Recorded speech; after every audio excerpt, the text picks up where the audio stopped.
बिस्मिल्लाहिर्रहमानिर्रहीम। अर्रहमान।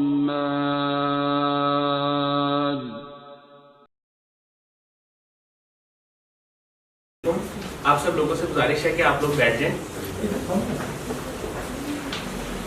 अच्छा, आज का हमारा जो टॉपिक है, जो मैंने पहले भी आप लोगों को अभी बताया है कि सूरह रहमान से रूहानी और जिस्मानी बीमारियों का इलाज किस तरह मुमकिन है। जो मेहमान आज हमारे साथ मौजूद हैं वो असिस्टेंट प्रोफेसर ऑफ मेडिसिन हैं सर्विसेज हॉस्पिटल के, और इसके साथ 22 सालों से ये लोगों को बता रहे हैं कि सूरह रहमान से हम किस तरह बीमारियों का इलाज कर सकते हैं। तो इसमें एक जो खास चीज़ है वो ये है कि ये सूरह रहमान के साथ साथ ये भी बताते हैं कि हमारी रूह जिन चीज़ों से बीमार होती है उसमें दो चीज़ें बहुत इंपॉर्टेंट है।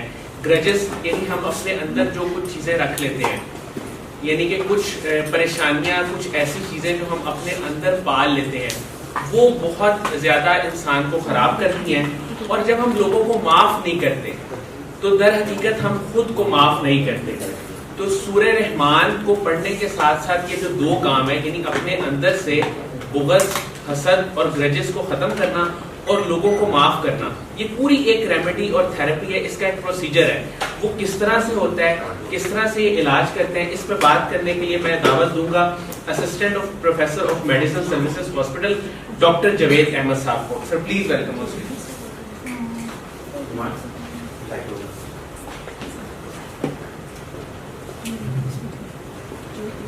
अस्सलाम वालेकुम। अस्सलातु वस्सलामु अलैका या रसूलल्लाह अला आलिका व सहाबिका।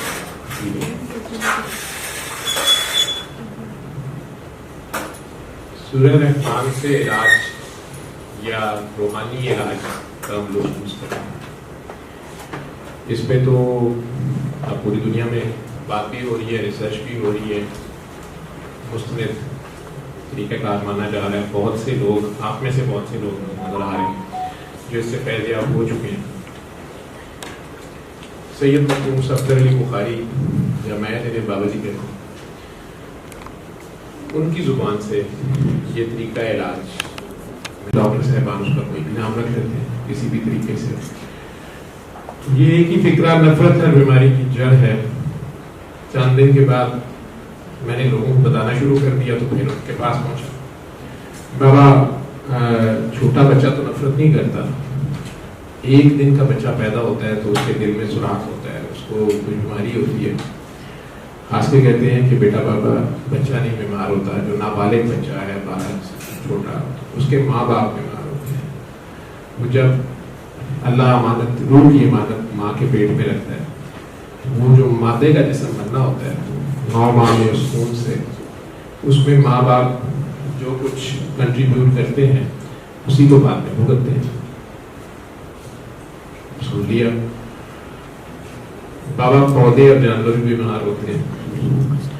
बेटा बाबा हजरत इंसान बादशाह हैं इस जमीन पे, इनके बारे में तो 1400 साल पहले उसने कह दिया कि खुश्कियों और पानियों पे इंसान ने पोल्यूशन फैला दिए। तो ये हमारे की ये धरे को वो बेचारे भुगत रहे होते हैं। बहरहाल ये खेल चलता रहा, मुझे भी पता चला।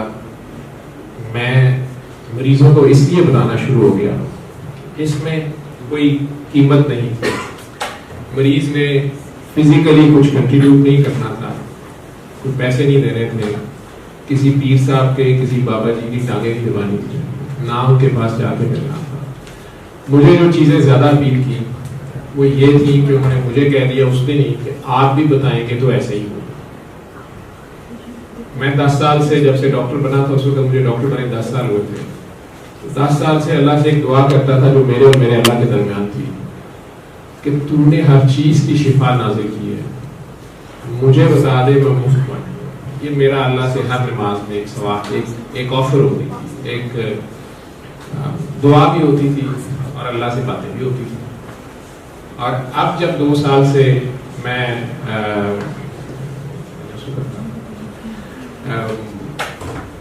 खुद तलाश में था तो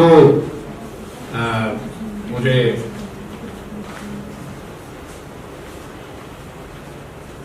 तकरीबन हर चीज से मेरा ईमान या यकीन वो डामाडोल हो गया हुआ था।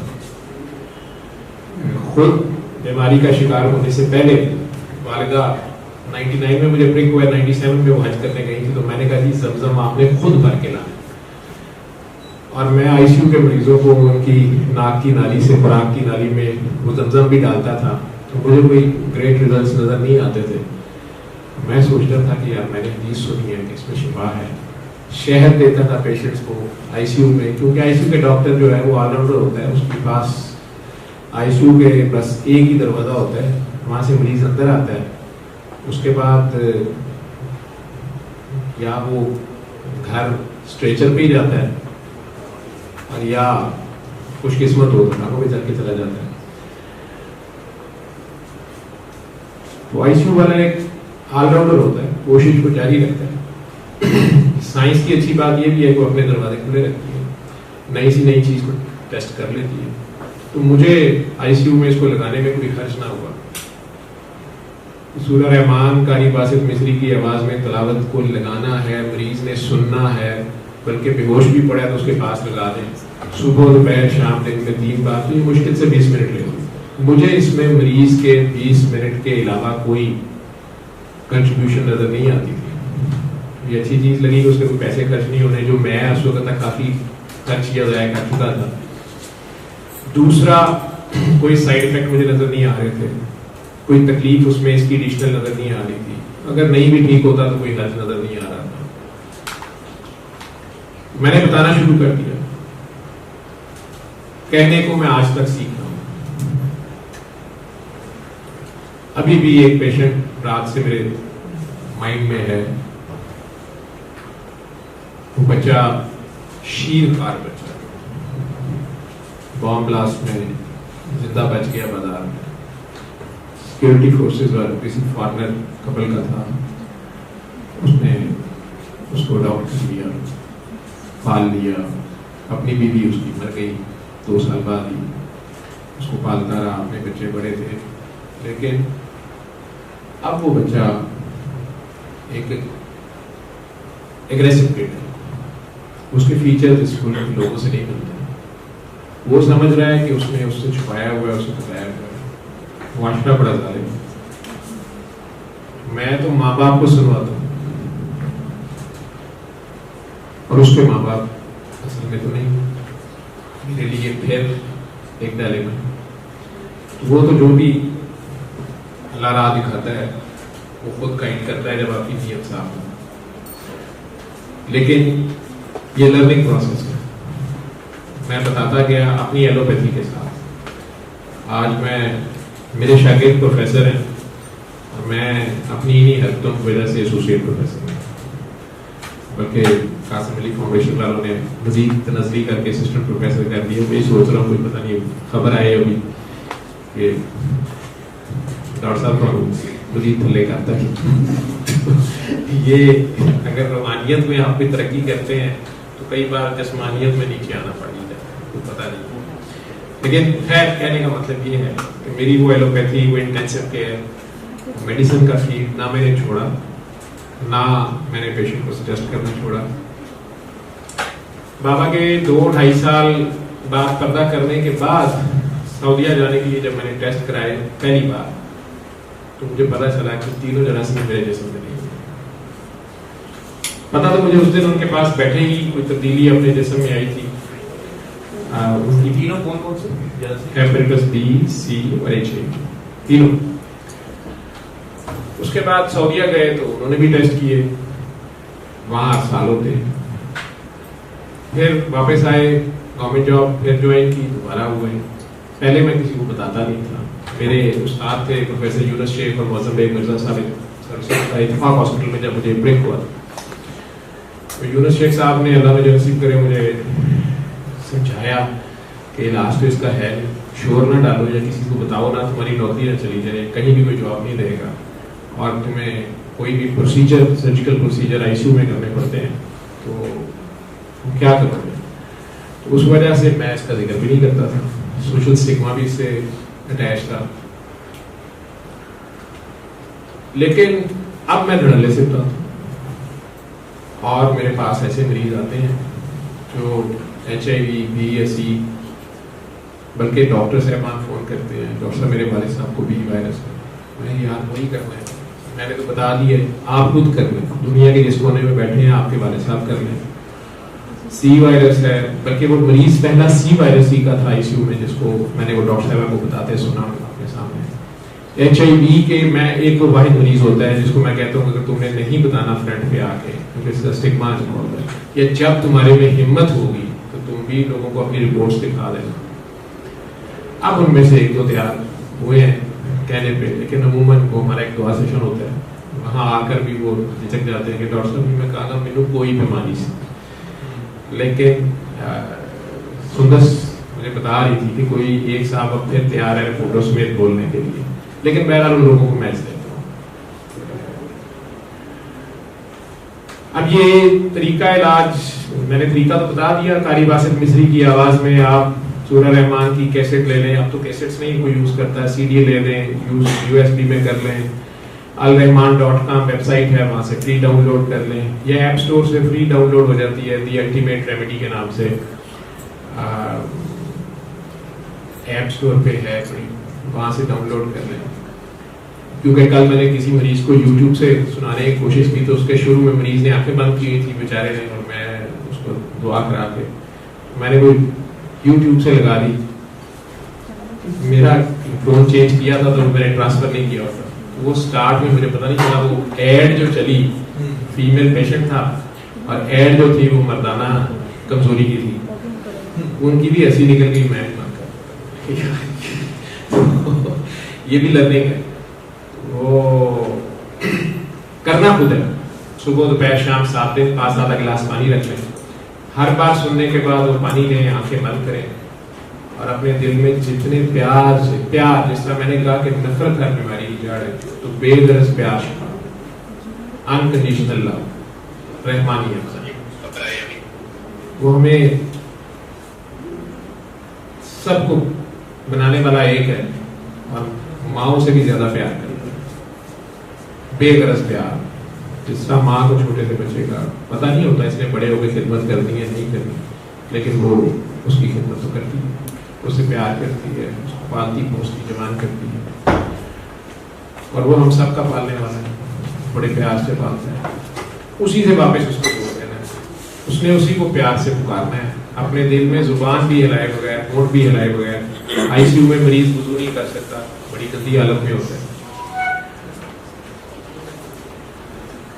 वो अपने दिल को पाक कर प्यार से 3 बार अल्लाह के और 3 को पानी, फिर आंखें खोल ले, अगर वो बेहोश है पानी नहीं पी सकता, जब उठेगा पी लेगा, फिलहाल उसको सुनवाई दे, सुबह दोपहर शाम 7 दिन से सुनवानी है, 8वें दिन से वो पानी पीता रहे, अगर कोई कसर रह जाए थोड़ी बहुत तो 1 हफ्ता और सुन ले, 8वें दिन ना सुने, 9वें दिन से फिर 1 हफ्ता सुन ले, मैक्सिमम 2 बार काफी हो, मोर देन एनफ, फिर 3 बार अल्लाह कह के पानी पीता रहे। लेकिन और ये सिर्फ तिब्बी बीमारियों के लिए नहीं है, जिस्मानी के अलावा रूहानी या मुआशरती या मुआशी या सियासी या फिक्री ज़हनी उलझने, जादू जिन्नात, किसी भी चीज़ के लिए, या उसकी अपनी ज़हनी उलझने, सुबह दोपहर शाम 7 दिन। उन्हीं साहब ने, जिन्हें मैं बाबा जी कह रहा हूँ, मखदूम सैयद सफदर अली बुखारी, अल्लाह उनके मज़ीद दर्जात बुलंद करे, उन्होंने इतना कहा कि कसीदा बुर्दा शरीफ कारी खुशी मोहम्मद की आवाज़ में फालिज वालों को अलबत्ता सिर्फ वो बता देना, ज़हनी अमराज के जो एडवांस केसेस होते हैं, नशई हज़रात जो कुरान को सुनने का तैयार ना उन्हें ये सुनवा देना। उनकी वजह शोहरत तो हीरा मंडी थी, पीर काती तार लोगों ने नाम रखा हुआ था, वहां से उन्होंने ये सफर शुरू किया था। मेरा तो AC और हॉस्पिटल से शुरू हो रहा था, शुरफा के साथ, उन्होंने वहां से शुरू किया था, वहाँ वो म्यूजिक भी सुनवा देते थे, तमस कलंदर नुसरत अली खान की है, शान शामी कलंदर भूलजाम की आवाज़ में, शादिया मंजूर की आवाज़ में, मायनी मगे हुआ, वो एक एडिशनल चीज़ थी। वो मैंने देखा साथ चलते चंद लोगों के लिए उन्होंने मुझे बता दिया, वो डिफरेंट लोग थे, मेजॉरिटी के लिए इसका नाम ही दी अल्टीमेट रेमेडी था, वो सूरह रहमान का ही मैसेज था। मैंने नॉन मुस्लिम्स पे भी इसको इफेक्टिव किया अपने पेशेंट्स में, हर किस्म की बीमारी पे। अब तो वीडियोस पड़ी हैं, दुनिया से लोगों ने अपनी अपनी वीडियोस बना के भेजी हैं। फिर नेक्स्ट स्टेप इसका ये है, इलाज का अगला पार्ट, अगर किसी ने रूहानी तौर पे मजीद तरक्की करनी है या रूहानी शक्तियाँ लेनी है या रूहानियत में प्रैक्टिकली आगे चलना है, तो ये ऑन जॉब ट्रेनिंग है। इसमें लेक्चर्स नहीं है, इसमें डॉक्टर साहब की लंतरानियाँ सुनने की जरूरत नहीं है, इसमें आपने अपना जाती तजर्बा करना है। तो आप 7वें दिन से जब आपका दिल माने, आपको कोई बीमार नजर आए, कोई दुखी नजर आए, कोई परेशान नजर आए, जिसके लिए आपका दिल तड़प उठे कि यार ये बेचारा फंसा हुआ है, इसको बता दूं, तो आप अपनी जिंदगी के 5, 10, 15 मिनट निकाल के उसको ये तरीका इलाज बताएंगे, मैसेज दे देंगे, अपनी हट बीती बोलेंगे। रूहानियत तन बीती का नाम है, ये सुनी सुनाई का नाम नहीं है, जग बीती का नाम नहीं है, ये तन बीती है। तो आप थोड़ा टाइम जो निकालेंगे बेगर्जी और बेलौसी से, शिफा का अमल वहां से शुरू होगा। ये मैसेज है। अब इसमें सवाल जवाब एतराज मैं हाजिर बैठ के नहीं, मैं खड़े होकर जवाब दे दो, पहले में तो खड़ा होना। जैसे सर आपने कसीदा बुर्दा शरीफ, आप माइक ले, माइक इन लोगों को माइक दे देते, माइक ताकि आप लोग, हाँ वो है और के बाद माइक में ना सब सवाल करेंगे। अपना नाम सर, जो कसीदा बुर्दा शरीफ आपने बताया वो ऑन की आवाज में आपने बताया, आपने ऑन कर लिया। ठीक है, माइक कैमरे में रिकॉर्ड हो गया, स्पीकर अच्छा, स्पीकर में नहीं आएगी तो बाकी लोगों तक आवाज कैसे जाएगी? थोड़ा ऊंची बोलना पड़ेगा जी। सर जो आपने कसीदा बुर्दा शरीफ बताया फादिज के इलाज के लिए, ये किन की आवाज में बताया? कारी खुशी मोहम्मद की आवाज। Thank you sir. ये डिटेल्स आपको सारी alrahman.com पे या YouTube का चैनल है मस्त सीरीज के नाम से, हजारों वीडियोस पड़ी, तो सारा है। मैं कारी खुशी मोहम्मद साहब की आवाज में पीटीवी पे लगता रहे, मौला सल्लल्लाहु अलैहि वसल्लम दायमान अबदन। अच्छा डॉक्टर साहब, ऐसा तो नहीं है और दी अल्टीमेट रेमेडी नाम से जो ऐप है उसमें ये दोनों है, सूरह रहमान कारी बासित मिस्री की आवाज में बगैर तर्जुमे वाली और कसीदा बुर्दा शरीफ। जी अली अपना नाम सबको बताते हैं। मेरा नाम अली अब्बास है। अली अब्बास साहब। डॉक्टर साहब, ऐसा तो नहीं है कहीं कि जब आप सब ये स्टोरी सुनते हैं और एक पता चलता है कि इनको आराम आ गया, फिर मुख्तलिफ बाबा जी ने बताया, तो इंसान का एक बिलीफ सिस्टम डेवलप होता है। उस बिलीफ सिस्टम से इंसान का जो अंदर इम्यून सिस्टम है वो स्ट्रॉन्ग हो जाता है और उसकी वजह से जो है वो इलाज होना शुरू हो जाता है।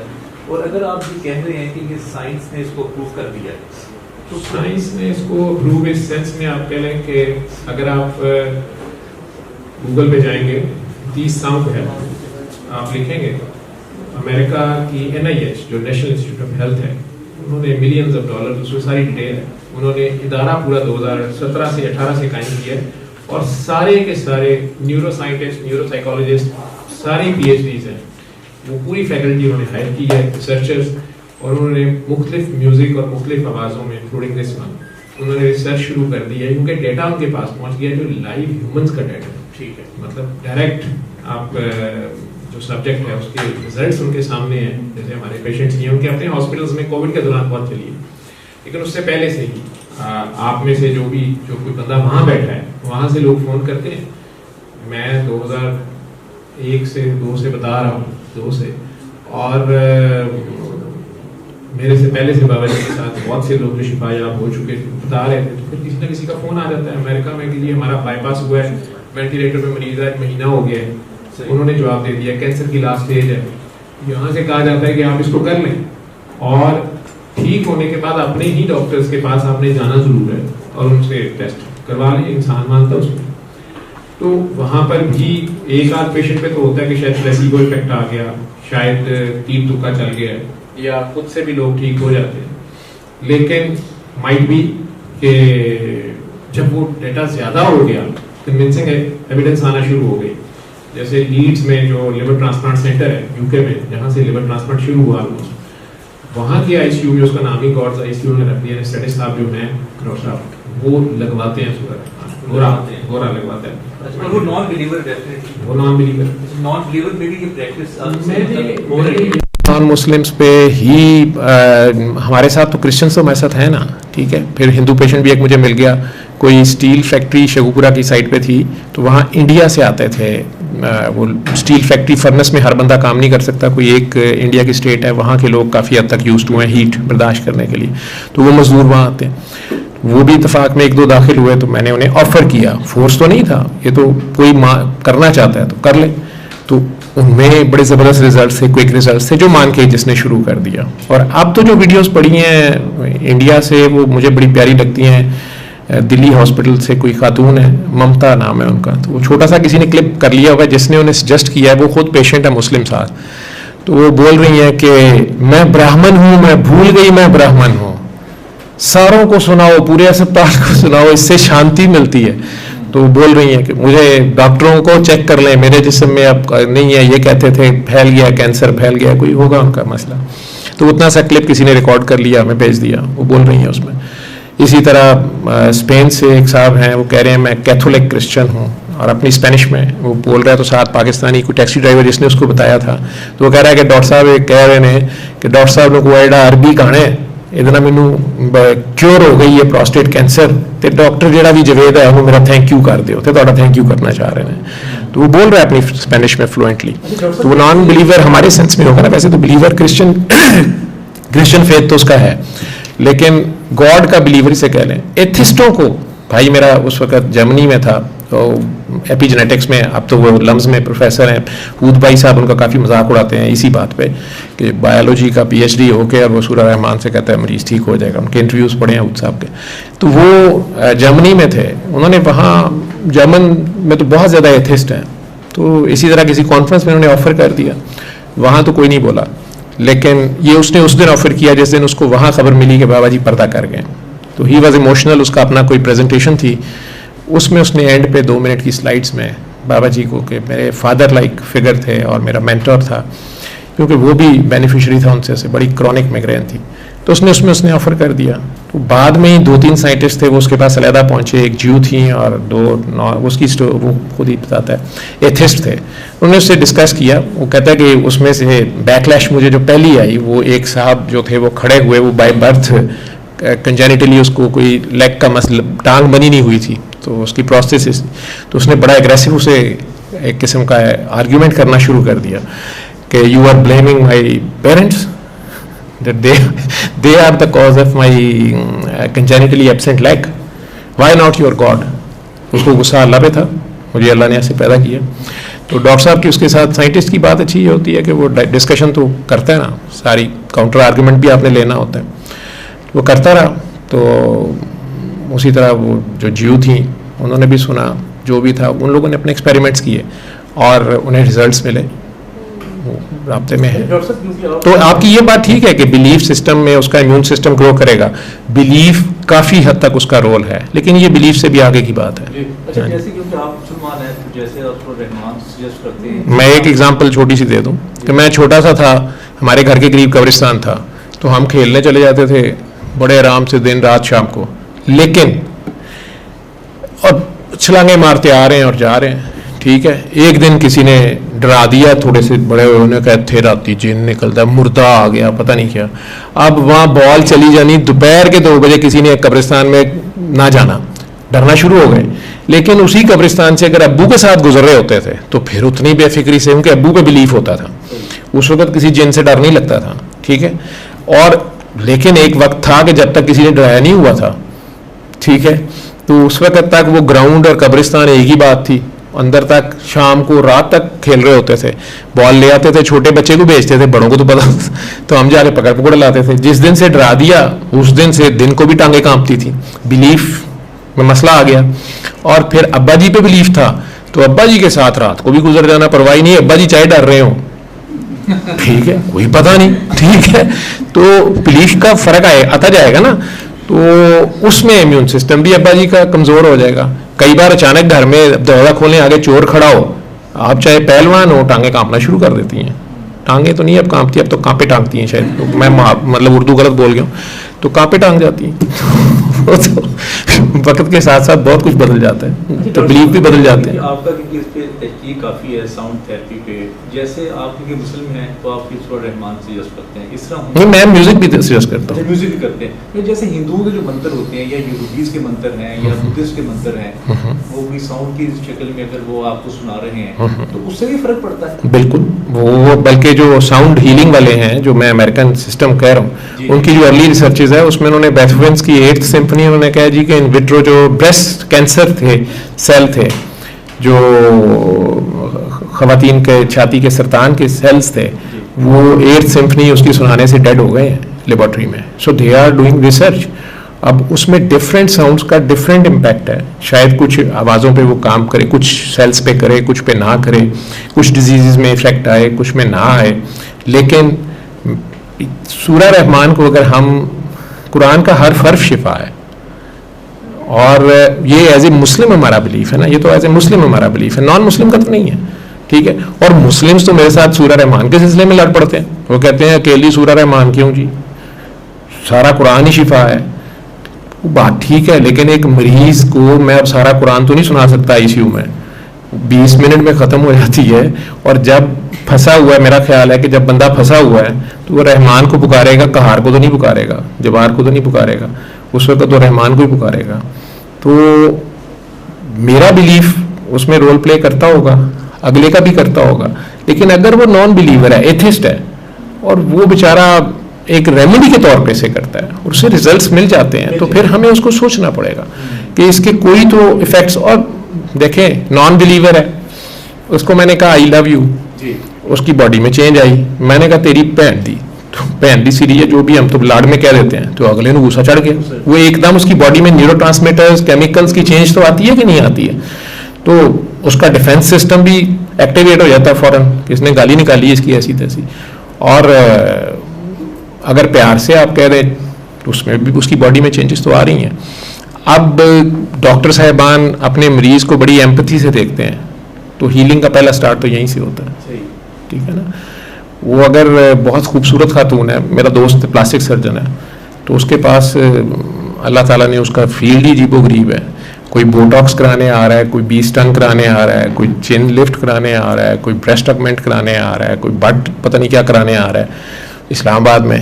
तो मैं कहना यार अल्लाह ने तेनों ऐसे ही जन्नत दी है, पैसियां दे पैसे, ठीक है। तो वो मुझे कहता होता है, पठान है, तो वो कहता है कि सर वो खुद बेनिफिशरी है, उसका बच्चा वेंटिलेटर पे था जब उसने पहली बार मुझे फ़ोन किया, डॉक्टर था ना।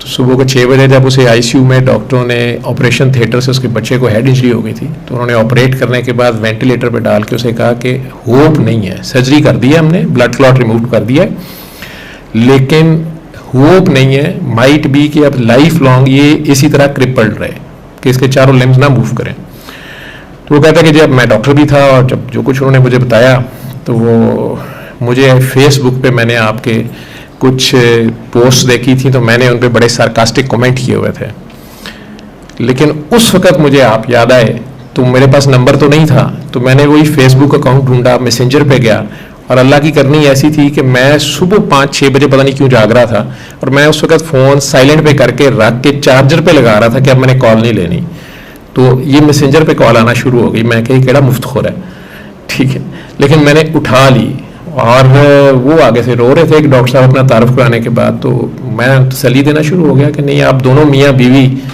अपने दिल साफ करो। उन्होंने कहा मेरा बच्चा थोड़ा सा आर्टिस्टिक भी है और इसी चक्कर में इसने चोट लगा ली है, तो ये बड़ा एग्रेसिव है, ये है वो है, मेरा भाई शहीद हो गया था आर्मी का, मैंने उसके नाम पे रखा हुआ है, ये वो सारी रोई जा रहे थे, तो मेरा भाई भी चला गया, अब ये ना चला जाए। मैंने कहा डॉक्टर साहब मैं जो कह रहा हूँ वो करें, अल्लाह आज वो बच्चा ना ऑटिज्म है, कोई डिसेबिलिटी नहीं है, और वो एक नॉर्मल स्कूल में जाता है, लेकिन वो वेंटिलेटर पे 5 दिन रहा, ट्रेकियोस्टमी इन्होंने मेरे मना करने के बावजूद कर दी, लेकिन 6ठे दिन डॉक्टरों को कहना पड़ा कि वी आर सॉरी, ये ट्यूब ज़रा ज़्यादा ऑपरेशन हो गया, ये तो बिल्कुल ठीक उतर आया वेंटिलेटर से। 7वें दिन वो घर था। सो अल्लाह ने जब शिफा देनी होती है, नवाजना होता है, बेटा जी इधर से आके बैठो ना अगर बैठना तो उसे नवाज दिया। और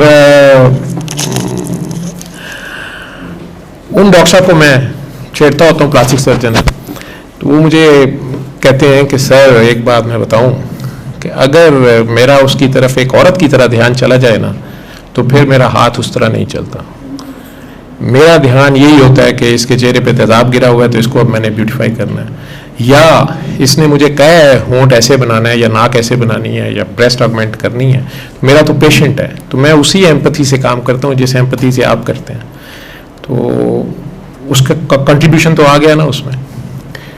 बाकी उसको अपनी एलोपैथी पे, अपनी सर्जरी पे बिलीफ है तो वो काम कर रहा होता है। आगे से मरीज को उस पर बिलीफ होता है, वहाँ भी बिलीफ काम कर रहा है ना, ठीक है, तो वहाँ भी बिलीफ काम कर रहा होता है। लेकिन कई बार हमारे पास थिएटर में या आईसीयू में पेशेंट आते हैं जिन्हें बाकी डॉक्टर्स कह चुके होते हैं कि दिस इज टर्मिनल स्टेज और आपको अब मर जाना चाहिए या मर जाएंगे या विद इन नो टाइम। तो उस वक्त अगर आप उन्हें आईसीयू वाला होप देता है तो वो क्या उनके घर वाले भी तैयार नहीं होते बिलीव करने पे। ऊंचा बोलिएगा जी। जुल्म भी मजलूम पे होता है, जी जी।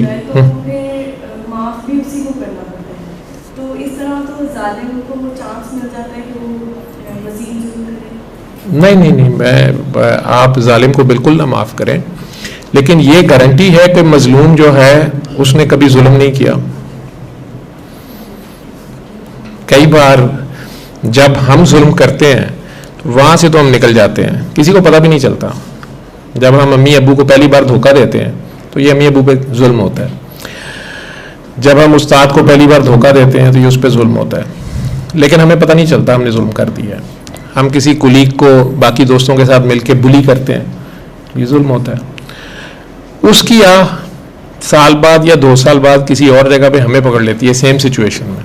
अब हम मजलूम होते हैं और जालिम किसी और शक्ल में होता है, तो हमें आ रहा होता है कि इसको तो मैंने कुछ नहीं कहा, लेकिन शायद वही किसी और शक्ल में बैठा होता है, आके बैठी होती है।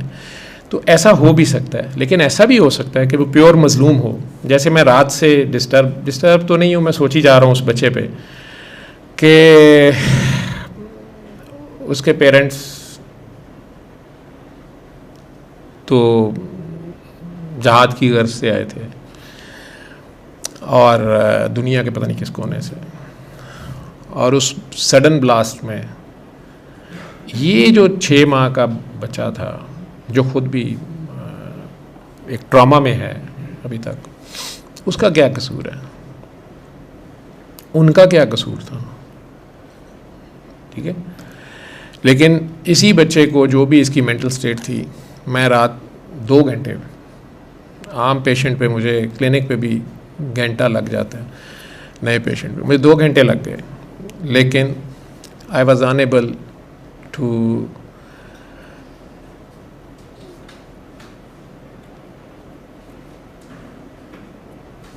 convince her or at least develop a relation with her or him. मैं उसकी आईडी भी नहीं डिस्क्लोज करता। So he or she was not ready to even trust me. Although उसका जो केयर था, उसका ख्याल था कि उसको नहीं पता, लेकिन उस रूम में जितनी दर्द मैंने देखी, और वो जो साहब अलहदा से मुझे जो ब्रीफिंग दे रहे थे कि जी ये चीज़ें पता नहीं ये ऐसे ऐसे करता है या करती है, तो 6 माह के बच्चे की तो कोई मेमोरी नहीं होनी चाहिए, लेकिन उस पर थे ज़ख्म, और मैं उसे नहीं सुनवा सका। She was not ready to listen to me even or listen your Lord. उसकी मुझे पता है कि माशरे में से कोई ना कोई उसको बता चुका था। वो 10-12 साल की उम्र तक तो समझता होगा ये मेरे माँ बाप हैं, ये मेरा घर है, ये मेरे बहन भाई हैं। उसके बाद किसी ने खैर से मेहरबानी फरमाई होगी और एकदम से उसके लिए दुनिया अंधेर हो गई होगी कि ये घर अजनबी है, ये कमरा अजनबी है, ये शख्स अजनबी है, वेयर डू आई बिलोंग।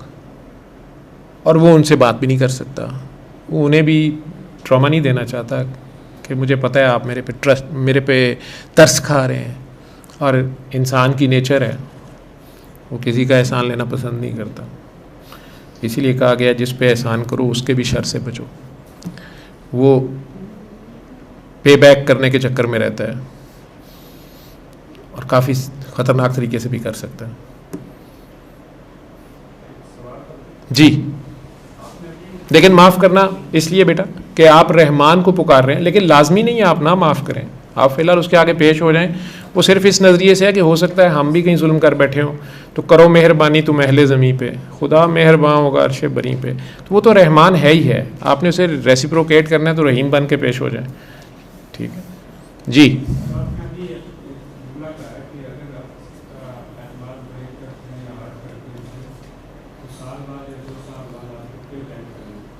ज़रा थोड़ा ऊंचा सर बोलिएगा। अगर आप किसी का मान या एतमाद तोड़ देते हैं तो अब मैंने कहा कि कहीं भी आपको किसी और सूरत में आपने जो जुल्म किया कहीं, तो हो सकता है कि आपको कहीं ना कहीं रिपरकशन उसकी आएगी आएगी।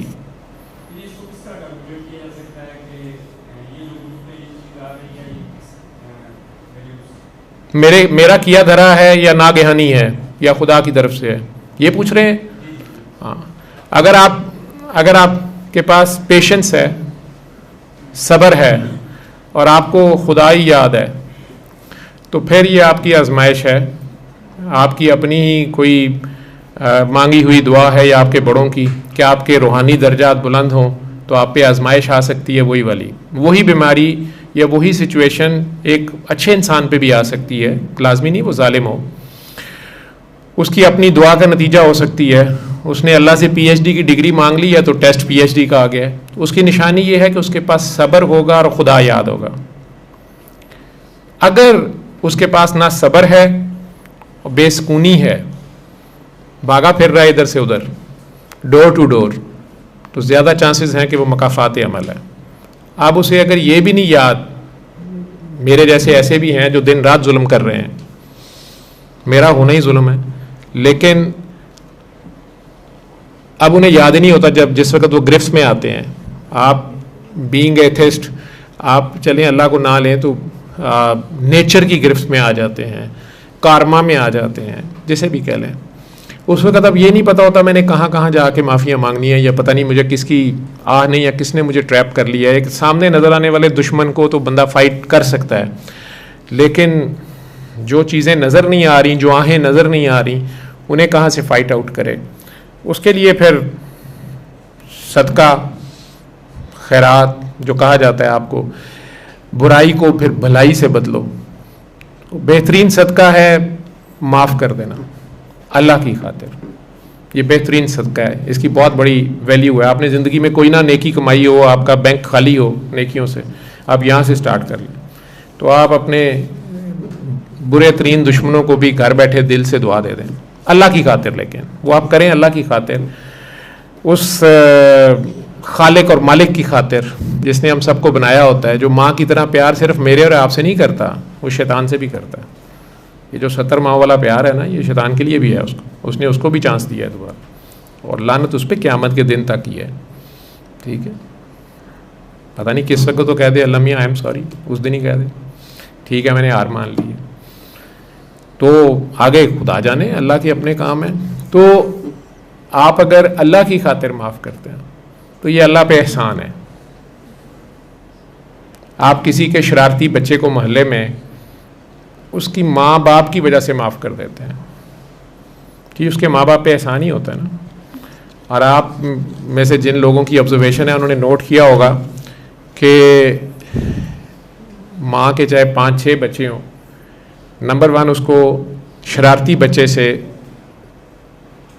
लगाव में नहीं कहता ज़्यादा होता है, लेकिन उसको उसकी फ़िक्र ज़्यादा होती है, वो उसकी केयर ज़्यादा करती है, उसके पीछे भागी फिरती है, उसको लानत मलामत भी चाहे करे, डांटे डपटे भी, डरावे भी दे, लेकिन उसकी वो ज़्यादा फ़िक्र कर रही होती है।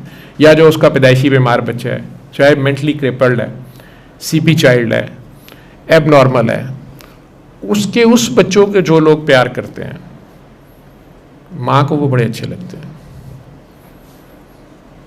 कोई उसके गंदे काले कलोटे बच्चे शरारती को गोदी उठा ले, या उसकी शरारत के बावजूद कहे कि नहीं ये तो बहुत अच्छा है, बहुत प्यारा है, माँ को वो बंदा उस दिन ही बहुत अच्छा लगना शुरू हो जाता है। इसी तरह अल्लाह के जो गंदे बंदे हैं, इनकी उसको इतनी फ़िक्र है कि 1,24,000 उसने इनके लिए भेजे हैं, गुनाहगारों के लिए, नेकों के लिए एक नहीं भेजा।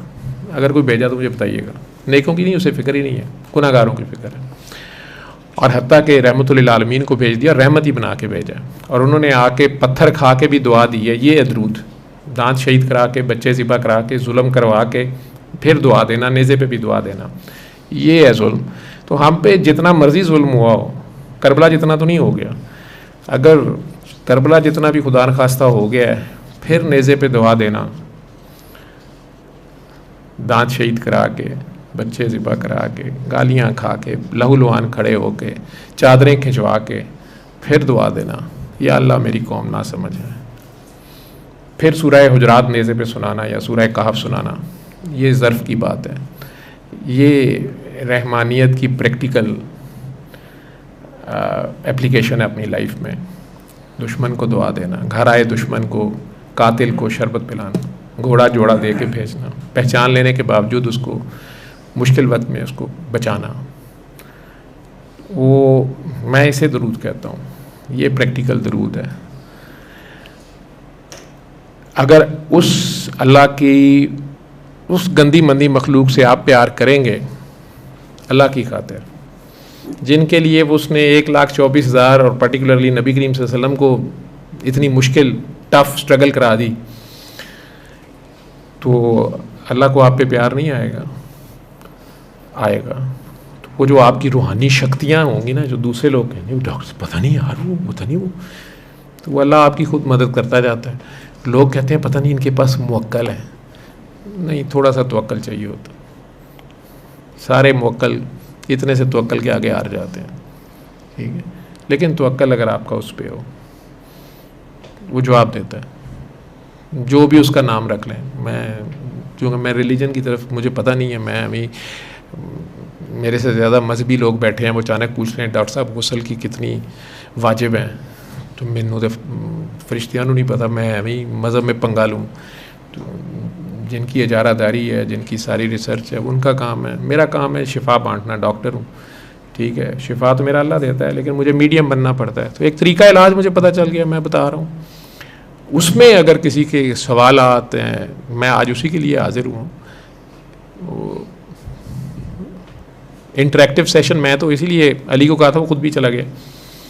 तो मैं तो चाहता हूँ कि क्वेश्चन इससे पूछे जाएं, सोचने पे मैं मजबूर करूँ। मुझे आप लोगों से मैंने सीखा है, जितना सीखा मैं पेशेंट्स ने मुझे सिखाया, मैं बताता गया।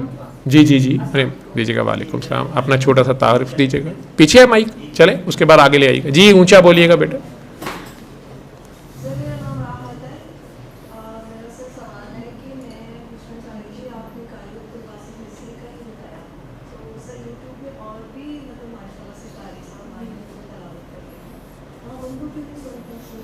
आप बिल्कुल उन्हें सुन सकते हैं बेटा। ये तो मैंने फ्रीक्वेंटली आस्क्ड क्वेश्चंस एक वीडियो है, वही मसमसीलस जो चैनल है सूरह रहमान का, जिसमें वीडियोस मेरी पड़ी हैं या पेशेंट्स की, उसमें एक वीडियो पर्टिकुलरली भेजी थी कि उसमें बनाई थी कि जो क्वेश्चंस कॉमन पूछे जाते हैं, उसमें इसी क्वेश्चन का भी मैंने जवाब दिया हुआ है।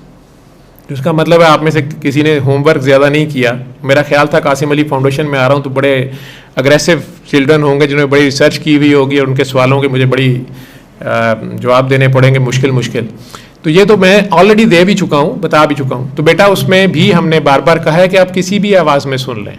नंबर 1, हमने भी मुख्तलिफ आवाज़ों में सुनवाई है, लेकिन हमें बेस्ट रिजल्ट्स जो हैं वो इस कॉम्बिनेशन में मिले। हमने दूसरी सूरतें भी कईयों को सुनवाई हैं, सारा कुरान ही शिफा है ना, लेकिन इस कॉम्बिनेशन में जो बेस्ट रिजल्ट्स मिले, तो साइंटिफिक ऑनेस्टी ये है कि जो हमारा मेथड था हम उसे ऑनेस्टली आगे बता दें, अगला उसको देखें। अगर ये सिर्फ लाहौर में ठीक हो रहे हैं या सिर्फ डॉक्टर जावेद साहब के बताने पे ठीक हो रहे हैं, जैसे अली अब्बास कह रहे थे कि सिर्फ मुस्लिम या बिलीवर पे रिजल्ट आ रहा है, बिलीवर बता रहा है तो आ रहा है, तो फिर ये एक फेथ बेस्ड हीलिंग है, फिर ये फेथ हीलिंग है, अल्टरनेटिव मेडिसिन है और उसमें आगे से फेथ हीलिंग है।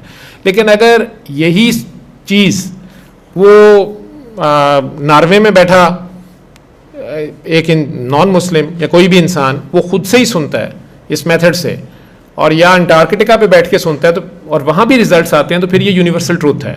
क्योंकि पैनाडोल की गोली जो है वो जापानी के सरदर्द भी ठीक कर रही है, रूसी का भी कर रही है और चीनी का भी कर रही है। यही मेडिकल साइंस की कामयाबी है ना, कि उसने कहा ही नहीं वो खुदा है, लेकिन हम मान रहे हैं, ठीक है ना। दूसरा खुदा बेचारा तो हम लाल बत्ती पे भी नहीं मानते, सार्जेंट खड़ा हो तो रुक जाते हैं, कैमरा लगा हो तो रुक जाते हैं, क्योंकि कैमरा समीओ बसीर है।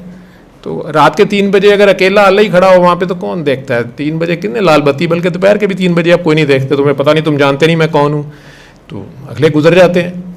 ठीक है, तो जहाँ तक आपकी बात है कि उसी आवाज़ में क्यों, आप माशाल्लाह मुझे प्रैक्टिसिंग मुस्लिम लग रही हैं, हिजाब भी है।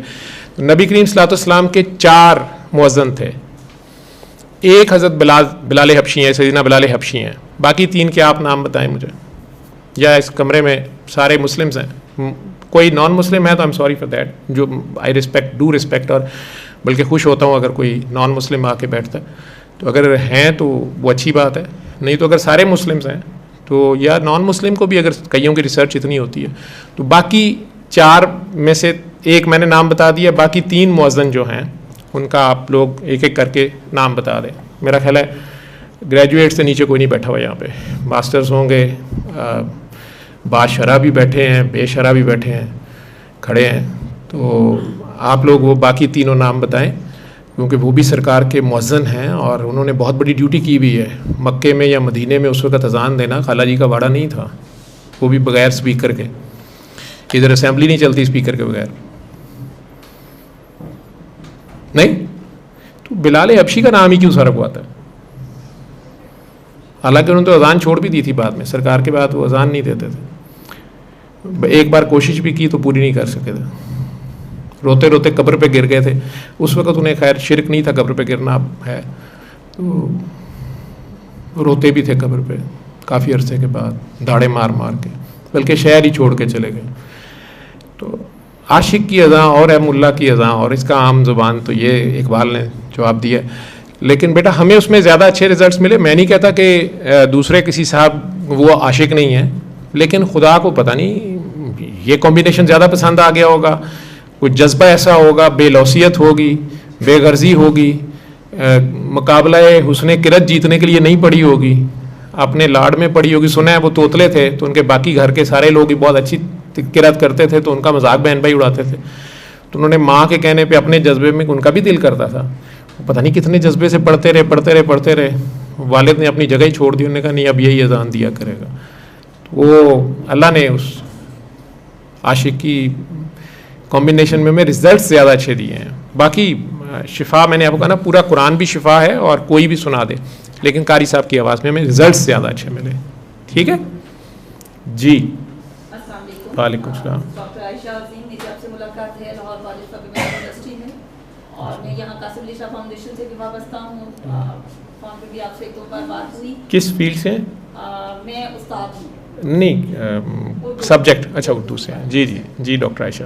अच्छा, मैं आपसे ये पूछना चाह रही हूँ, पहले तो ज़रा बहुत बड़ी बात है लोगों को कन्विंस करना कि कुरान जो रहनुमाई की किताब है, आप उनको इस बात की तरफ लेकर आते हैं कि इससे इलाज भी मुमकिन है, क्योंकि नॉर्मली लोग ये समझते हैं, या एक स्कूल ऑफ थॉट ऐसा भी है कि हिदायत की किताब है, ये हिदायत की किताब है, रहनुमाई की किताब है, आप इससे रहनुमाई लें, आप इसको टुकड़ों टुकड़ों में पढ़ के इससे मुख्तलिफ अपने फ़ायदे निकालते हैं। लेकिन बहरहाल हम ये बहुत, मैं भी उसके खिलाफ हूँ, और मैं इसको इसलिए नहीं बता रहा कि मैं ना कुरान की प्रीचिंग कर रहा हूँ, ना मुझे कुरान का कोई फैलाने का कोई शौक़ है। मैं डॉक्टर हूँ, मैं एलोपैथी को ज़्यादा प्रमोट करूँगा, मेरी रोटी उससे व्यवस्था है, लेकिन एक तरीका इलाज के तौर पे इसको बताता ही फीस भी ले लो।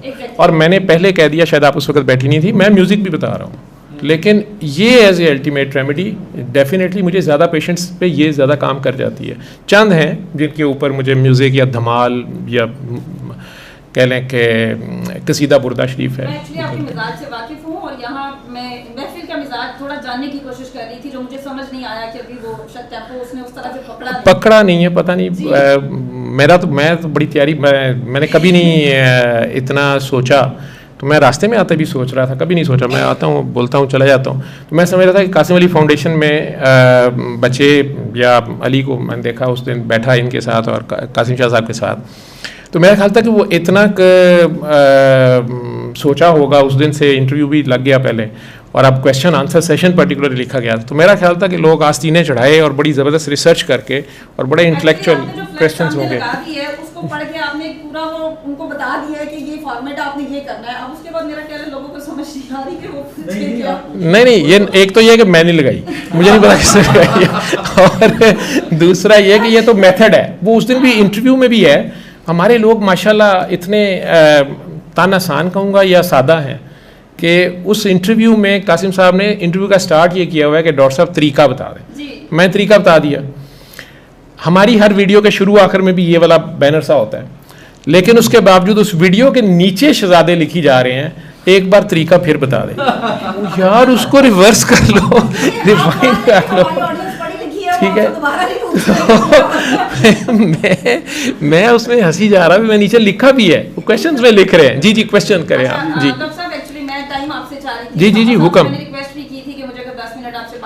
जी मैं यहाँ शाम तक खड़ा हूँ।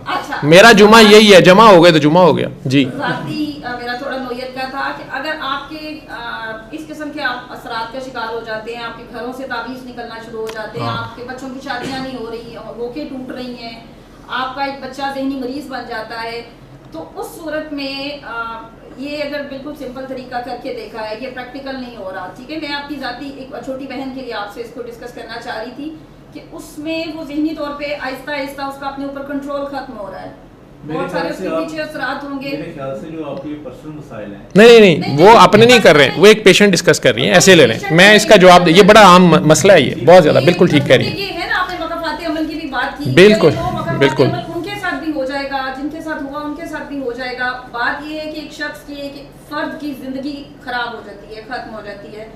हम यहाँ पर जितने भी लोग बैठे हैं उनमें से हर कोई इसी उस पर लाइन पर चलता है कि हम लोग सीधे रास्ते पर आ जाएं, हम लोगों को आसानियाँ मिल जाएं। हम किसी को ना मकाफाती अमल में डालना चाहते हैं, ना खुद जलना चाहेंगे। अल्लाह ताला हमें भी माफ़ कर दे और लोगों को भी माफ़ कर दे, लेकिन इसके लिए कोई ऐसा हमें बताएं, रहनुमाई हमें दें कि हम क्या उसको करें कि हम इन चीज़ों में से निकल जाएं। जैसे आप खुद माशाल्लाह पर्सनली इतने बड़े ट्रॉमा में से निकले हुए हैं, और वो लगन, वो इसमें आपने जैसे कहा कि एक तबका या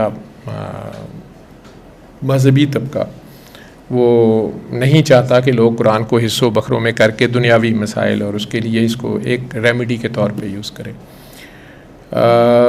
बिल्कुल ये हदायत की किताब है, और खुदा खुद इसमें लिख रहा है कि हमने इसको मोमिन के लिए शिफा और हदायत के तौर पे नाजिल किया, और कुरान में शिफा का लफ्ज़ शहद के लिए भी इस्तेमाल हो गया, ठीक है। और शिफा और हदायत अलहदा दो लफ्ज़ों के तौर पे कुरान के साथ भी अटैच कर दिया। तो वो तबका मुझे ये भी कह चुका है, बेटी ने जैसे सवाल किया कारी बासित ही क्यों, उनमें से कई लोगों ने कहा कि ये बिद्दत हो जाएगी, या आपने बिद्दत डेवलप कर दी है, या लोग सारा कुरान छोड़ देंगे, सिर्फ सूरह रहमान करेंगे। तो मैंने कहा अल्लाह के बंदो, मैं मरीज़ के लिए कंसर्न हूँ, मैं नहीं कह रहा कि लोग सारा कुरान छोड़ के सूरह रहमान को सिर्फ इस काम के लिए करें, बल्कि मैंने लोगों को फंसे हुए देखा इसमें। जो आप बात कर रही हैं वो बात रूहानियत पे अगर जाएगी लंबी हो जाएगी, और जिन लोगों को उसका इल्म नहीं है, ठीक है, वो आर्गूमेंट में मैंने काफ़ी ख़तरनाक इसमें बोला हुआ है, तो लोग पकड़ भी सकते हैं। लेकिन जो लोग बात को जानते हैं, उलमा कराम जो हैं, जो आलिम लोग हैं, वो जानते हैं। रजत का लफ्ज़ एक मैं बोल देता हूँ, ठीक है। तो रजत होना शुरू हो जाती है। रजत इस तरह समझ लें, इन्ना लिल्लाहि व इन्ना इलैहि राजिऊन का लफ्ज़ आप सुनते हैं ना, कि आखिरकार हमें अल्लाह ही की तरफ पलटना है, मराजियत करनी है, उसी को लौटना है, ठीक है। या तुमको आना होगा, तो आखिरकार तुम्हें आना ही पड़ेगा, साढ़े बुए थी आना पड़ेगा, या उसकी तरफ वापस पलटना। तो ये रूह जो है, ये तो ऑलरेडी उसकी तरफ जाना चाहती है। कोई रूह यहाँ नहीं रहना चाहती, और कोई जिस्म यहाँ से जाना नहीं चाहता, इसलिए जिस्म यहाँ रह जाता है, रूह चले जाती है एक मुकर्रर वक्त पे। लेकिन उससे पहले ही जो लोग इस रूह को ओवर एनर्जाइज कर लेते हैं, तो रूह इसमें से निकलना चाहती है। तो अब डिस्कशन उस साइड पे गई नहीं, मैं ले आता हूँ। तो ये जो जिस्म है, इसकी तो शक्तियाँ मुझे पता है अपनी, कि यार मैं एक गो में 2 मंजिलें चढ़ जाऊँगा, 8वीं पे नहीं जा सकता, लिफ्ट पे चला जाता हूँ। मैं इधर से छलांग मार सकता हूँ, इधर से नहीं मार सकता, टांगें टूट जाएंगी। या मैं इतना वेट उठा सकता हूँ, या एक दिन में इतने मरीज़ देख सकता हूँ, या मास्क के बगैर इस बीमारी के मरीज़ तो देख सकता हूँ, और इस बीमारी के मैंने मास्क के बगैर बल्कि कमरे में नेगेटिव प्रेशर होगा तो मैं बैठूंगा, नहीं तो मैंने नहीं बैठना। ये मेरी इल्म है मेरा सारा। मेरी आंख वहाँ तक देख सकती है, कान यहाँ तक सुन सकता है, ये इस जिस्म की कैपेसिटीज़ हैं। लेकिन हम अपनी रूह के बारे में गौर नहीं करते। ये जैसे टेलीफोन है मेरा, बिल्कुल लेटेस्ट सेट है, तो इसके अंदर डिफरेंट टैब्स हैं, डिफरेंट एप्लीकेशंस हैं, मुझे पता ही नहीं है। वही सेट अली के पास है, अली कंप्यूटर जीनियस है, ये मेरे सामने उसी सेट को, बल्कि उससे एक मॉडल पिछला है इसके पास, ये पता नहीं उसमें क्या करी जा रहा है। इसको ना कैमरा चाहिए, ना माइक चाहिए, ना लाइट चाहिए, ये फ़ोन में से सारा कुछ करी जा रहा है। तो मैं अपना फ़ोन छोड़ के इसके फ़ोन को देख रहा हूँ कि पता नहीं इसमें क्या है, हालांकि वही फ़ोन या उससे भी लेटेस्ट या स्ट्रॉन्गर मेरे पास है। इसी तरह जिस कंपनी ने मुझे और आपको बनाया, उसने किसी के साथ कमी नहीं रखी, लेकिन हम में से चंद को तो अपने वो टैब्स पता चल जाते हैं। हम कहते हैं बहुत पहुँचे हैं, वो बड़े पहुँचे हुए हैं, उन्होंने तो मुझे पहले ही कह दिया, मैं सोच के ही आया तो उन्होंने पहले ही बोल दिया। वो ये एबिलिटी, उसकी रूह अगर सुन रही है उसकी रूह को, आगे से मैंने वो डेवलप ही नहीं की अपनी, न मैंने अपनी रूह पे गौर ही नहीं किया, अपने आप को पहचाना ही नहीं, अपने सेट को पहचाना ही नहीं, अपने टैब्स को मैंने एक्सप्लोर ही नहीं किया कि मेरे रब ने मुझे क्या क्या दिया हुआ है। रूहानी तौर पे भी रूह को मैंने इस जिस्म में कैद रखा, और जिस्म की नीड्स पूरी करने के लिए वंशवनी, खाने, ठीक है ना, खाना पीना, सोना और सेक्स, ये 3 तो बेसिक इंस्टिंक्ट्स हैं। और आपको पता है कि 4 पे भी नहीं कई मर्द रात रुकते, और ख़वातीन भी नहीं रुकती, या कोई भी हो सकता, किसी काम में पड़ गया, कोई वंशवन्य खाने, उसके इतना पेट हो गया नहीं बाज आ रहा, लोगों को तौहीद का सबक दे रहा है, 8 रोटियां तो 10 बूटियां उन्हें खानियाँ ने, ठीक है। तो वो सारा कुछ कर रहा है इस जिस्म के चक्कर में, उसको अपनी रूह का पता ही नहीं है, ना वो अपनी रूहानी शक्तियाँ कह लें उन्हें एक्सप्लोर कर, किसी ने मना नहीं किया उसको, ठीक है। रूह जो है वो इतनी लतीफ़ है और जिस्म कसीफ है। जिस्म आपका आग, पानी, हवा, मट्टी, या 119 अनासर, या जितने भी अब साइंस ने एक्सप्लोर कर ली हैं, शायद 200 से भी ऊपर हों या हज़ारों हों, लेकिन जो साइंटिफिक हैं वो भी सारे कर लें, उसका कॉम्बिनेशन है ये जिस्म। रूह जो है ये बाकी हर चीज़ 4 अनासर से बनी हुई है, जानवर भी, पौधे भी, हर चीज़। अब मट्टी और पानी का कॉम्बिनेशन ज़्यादा कह लें, एनर्जी आग के तौर पे आ गई बीच में, हवा उन्हें ऑक्सीजन के तौर पे चाहिए। लेकिन हज़रत इंसान जो है और जानवर, इनमें भी रूह है, या पौधे में भी होती होगी, हमें नहीं समझ, लेकिन हज़रत इंसान में एक 5वीं चीज़ है और वो नूर है। ये बिलीफ ज़रा आ जाएगा, लेकिन मैं उसे समझाने के लिए कहता हूँ कि ये एक ख़ास एनर्जी है, ये एक ख़ास किस्म की एनर्जी है जो इंसान ही को वदियत की गई है, इसलिए ये डोमिनेट कर रहा है दूसरों के ऊपर। अब उस नूर से उसने क्या काम लेना है, या उस नूर को भी उसने अपने अंदर ही छोड़ के और उसने अपने पोटी छीछी के चक्कर में पड़े रहना है कि बेहतरीन चौंसा आम खा के। हमारी सोबत का तो ये हाल है कि आधे घंटे के बाद फ्लश में वही चौंसा पड़ा होता है, अब उसे कोई नहीं खाता, चाहे आप उसकी गार्निशिंग अच्छी सी कर दें, डेकोरेशन कर दें, अब नहीं खाएगा कोई। हालांकि उसी चौंसे के लिए लड़ रहे थे सारे, उसी मिट्टी के लिए लड़ रहे थे, तो उसके चक्कर में नहीं पड़ेंगे, अब उसे फेंक देंगे। हालांकि उसका असल तो वो निकला उसमें से, वो थोड़ी देर का मज़ा था, वो भूल भी गए, एनर्जी भी आई गई, बाकी जो पड़ा है उसके अब चक्कर में नहीं है, लेकिन फिर भी मादे के पीछे भाग रहे हैं। तो वो रूह जो है, जो लोग उस रूह की तरफ मुतवज्जा हो गए, और रूह की एनर्जी कहाँ से आएगी, रूह का खाना पीना सेक्स कहाँ से आएगा, रूह का सुकून कहाँ से आएगा, रूह ने सोना कब है या जागना कब है, ये सारा। तो रूह आप देखें कि जब आप सोते हैं, यहाँ थोड़ा सा रिलीजन आ जाएगा, लेकिन बाकी भी सारे इसी की तरफ हैं, तो इधर आ जाते जो बिलीवर्स हैं। तो रूह सोते वक्त अपने खालिक मालिक की तरफ चले जाती है या उसके करीब चले जाती है। क्या लेने जाती है? तो कोई ना कोई उसको एनर्जी तो मिलती है। वो एनर्जी, उसकी एनर्जी चार्जिंग वहाँ से है। अगर मैं अब ये लाइट में खड़ा हूँ, मैं इधर भी मूव कर रहा हूँ, लग रहा है, लेकिन इधर भी लाइट नज़र आ रही है, लेकिन कम हो गई। तो ये रूह जिस वक्त अपने खालिक मालिक की तरफ से, मैंने कहा ना, ध्यान हटा के गैर अल्लाह में मशगूल हो जाती है, और मैं खुद गैर अल्लाह हूँ, और मैं अपनी मैं होता हूँ, तो मैं वीकर हो जाता हूँ। ये जिस्म की लिमिटेशंस है ना, ये कमज़ोर हो जाएंगी। रूह की लिमिटेशंस का भी मुझे अंदाज़ा नहीं है, और रूह की पार्स का नहीं मुझे अंदाज़ा। तो अगर वो रूह उस खालिक से जुड़ती है, मुझे अपने अब्बे का इतना एतमाद है कि अब मैं कब्रिस्तान से गुजर जाता हूँ, और अगर मुझे अपने अल्लाह पे एतमाद वो वाला आ जाए, बिलीफ जैसे कह रहे थे, तो काफ़ी हद तक तो मेरी, जो मुझे डॉक्टर साहब की रिपोर्ट देख के टांगें कांपना शुरू हो गई हैं कि ये रिपोर्ट है, वो रिपोर्ट है, ये वाला जरासीम है, वो वाली नाकाबिले इलाज बीमारी है, तो आधे बीमार तो वहीं हो जाते हैं, आधी जंग तो वहीं हार देते हैं। लेकिन अगर आपको ये होप मिलती है कि नहीं, कंपनी जो है ना वो अभी भी इसे डिफ़ॉल्ट सेटिंग्स पे कर रहे हैं आप, तो वो वापस इसको हील कर देगी वहाँ बैठी हुई। जैसे आपके फ़ोन को यहाँ पे बैठे हुए वहाँ से वो अपडेट कर देते हैं, ठीक भी कर देते हैं, सॉफ्टवेयर भी अपडेट कर देते हैं। तो जिसने आपको बनाया हुआ है वो क्यों नहीं करेगा? अगर आप उससे कनेक्ट होते हैं तो आपके ऊपर एक नई दुनिया खुलनी शुरू होती है। अब आप उसको फिर मज़ीद उससे अगला टेस्ट ये है कि आप उन शक्तियों को इस्तेमाल करना शुरू करके शोबदेबाजी में उन्हीं खिलौनों से खेलना शुरू कर देते हैं, उस किंडरगार्टन के चक्कर में पड़ जाते हैं, या आप उसमें आगे matric, graduation, PhD, MPhil, post doc की तरफ जाते हैं।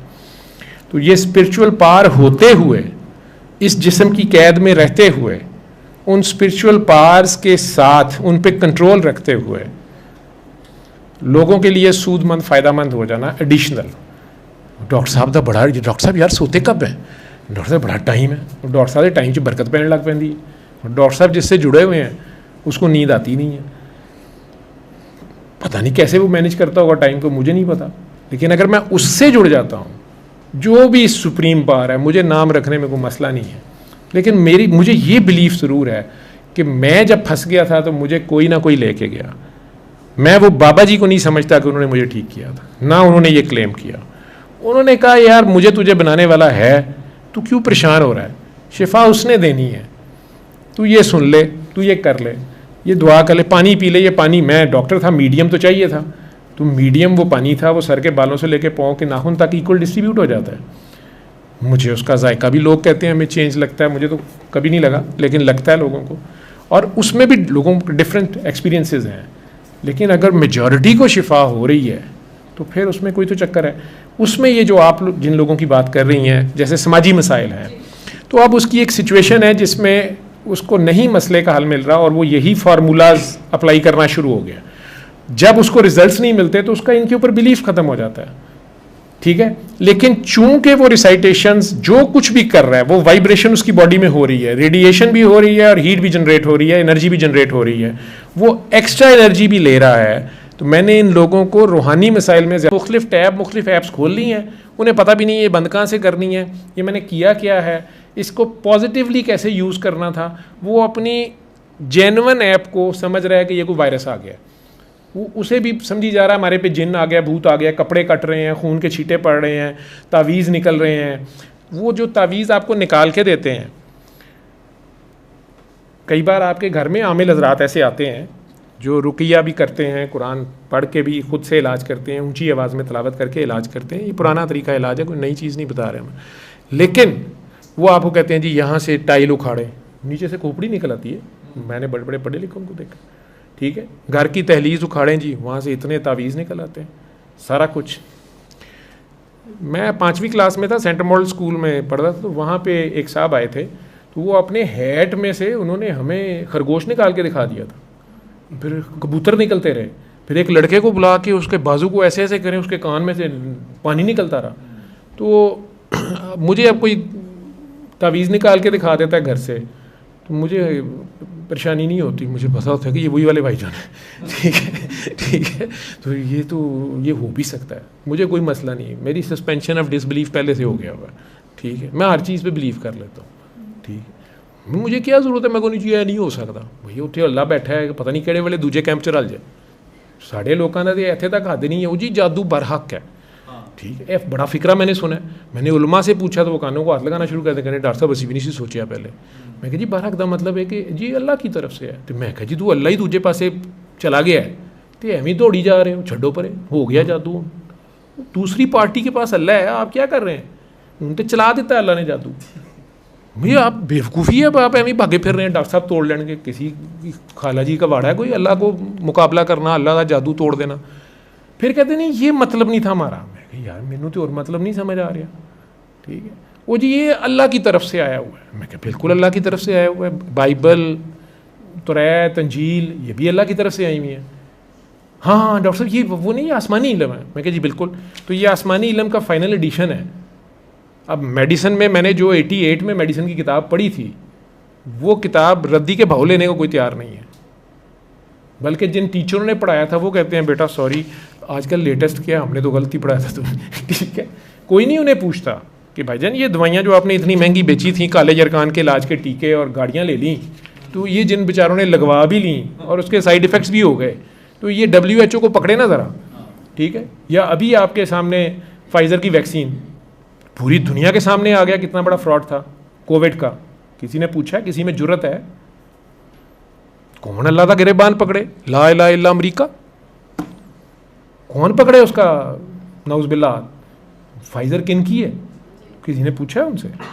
किसी में जुर्रत है कि ये अप्रूव किसने की? WHO सारी सस्पेंड हो गई है, शुक्र है शबाशी साहब के अंडर नहीं आते, नहीं तो अब तक उन्होंने कर देने थे सस्पेंड सारे, ठीक है। ऐसी की तैसी कर देनी थी, वो तो कर देते हैं, वो तो नहीं छोड़ते किसी भी डॉक्टरी फील्ड में, तो वैसे नहीं छाड़ दे। तो कोई भी गलत करे तो बुरी बात है, लोगों की जान का खतरा है। तो WHO सारी सस्पेंड होनी चाहिए थी कि भाईजान ये किसने अप्रूव की, ये कैसे हो गया, इतने लोग मर गए, इतने साइड इफेक्ट्स आ गए, जनरेशन्स आगे क्या करेंगी, ये किया क्या आपने? और ऊपर से सारी की सारी है फ्रॉन क्लास, हमारे अपने मुल्क की भी फ्रॉन क्लास जो फाइजर ने फ्री भी दी, वो सारी फ्रॉन क्लास ने लगवाई, ठीक। हूँ सारे लुकते फिर देने, ठीक है। तो लेकिन पूछा किसी ने, साइंस का गिरेबान किसी ने पकड़ा? सर एज ए डॉक्टर आप बताइए ना, फाइजर के बारे में ये सही इंफॉर्मेशन कितनी फैलाई गई है? चले मीडिया तो नहीं दे रहा, सोशल मीडिया पे या हमारी जो मेडिकल फील्ड से जो इसको जानते हैं, हाँ जी, हमारा तो एतबार है ना, डॉक्टर पे चले गए वो हमें फाइजर दे या फाइजर चले, एक कंपनी आ जाएगी, वो नाम आ जाएगा उन बेचारों का इस मुल्क में, उनकी और अच्छी अच्छी दवाइयाँ भी हैं। तो खालिस सूअर की चर्बी डलती है उनमें, अल्कोहल डलती है 70% तो उसमें शिफा है।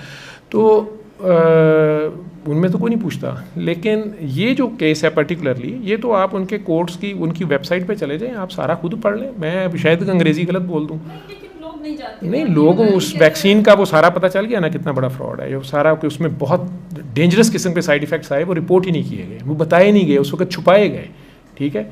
जो अगर उस वक्त रिपोर्ट हो जाते तो वो किसी एक भी मरीज़ को लगाने ही ना दी जाती पूरी दुनिया में। और कई कंट्रीज ऐसे हैं जिन्होंने एक साइड इफेक्ट आने पे, जापान में या कुछ, उन्होंने कहा उठाओ निकलो। लेकिन after all we are beggars not choosers, ठीक है ना। तो हमें फ्री मिल रही थी, फ्री की तो जूतियाँ भी खानी चाहिए, उसमें क्या है? देखें ना, आखिरकार हम मांग के तो नहीं खा रहे ना, अगले मार रहे हैं, तो कोई बात नहीं, खा लें, फ्री की मिल रही है। साइंसदान हैं हम सारे जी। डॉक्टर साहब ये अर्ज कीजिएगा कि जब भी कोई इंसान किसी मकसद के साथ जुड़ता है तो ना वो बड़े खलूस के साथ जुड़ता है, उसमें बड़ी मोहब्बत होती है। जैसे जैसे वक्त गुजरता जाता है वो कहीं प्रोफेशनल भी हो जाता है और कहीं ना कहीं वो गुरूर का भी शिकार हो जाता है। तो मुझे आप बताइए कि आपने पहले खलूस ज़्यादा था या अब ज़्यादा? आपको मेरे में खलूस ज़्यादा लगा है? मैं तो आपसे पूछ रहा हूँ, आप अपनी लाइफ का भी एनालिसिस करते होंगे। हाँ, मैं मेरा ख्याल है, मुझे शायद सारे इंसानों को होगा, लेकिन मेरे में मुझे तारीफ़ें करवाने का, और मेरे में इतनी हिम्मत नहीं थी। जब मैं मैट्रिक के बाद FSC में आया तो मेरे दोस्त आते थे, ये लव स्ट्रीट लाहौर की जो है ना, जेल रोड, लाहौर कॉलेज, अफवा कॉलेज, फिर कनेट कॉलेज, फिर होम इकनॉमिक्स कॉलेज, फिर उतनी देर में वापस लाहौर कॉलेज की दूसरी क्लास को छुट्टी हो गई होती थी, फिर वो। तो इधर मैं दोस्तों की गाड़ी में बैठ तो जाता था, लेकिन मेरे में कभी हिम्मत नहीं होती थी कि वो फ़ोन देना कैसे, लेना कैसे, बल्कि मैं उनको कहता रहता कि यार अगर उसने थप्पड़ में, तुम कैसे कर लेते हो ये।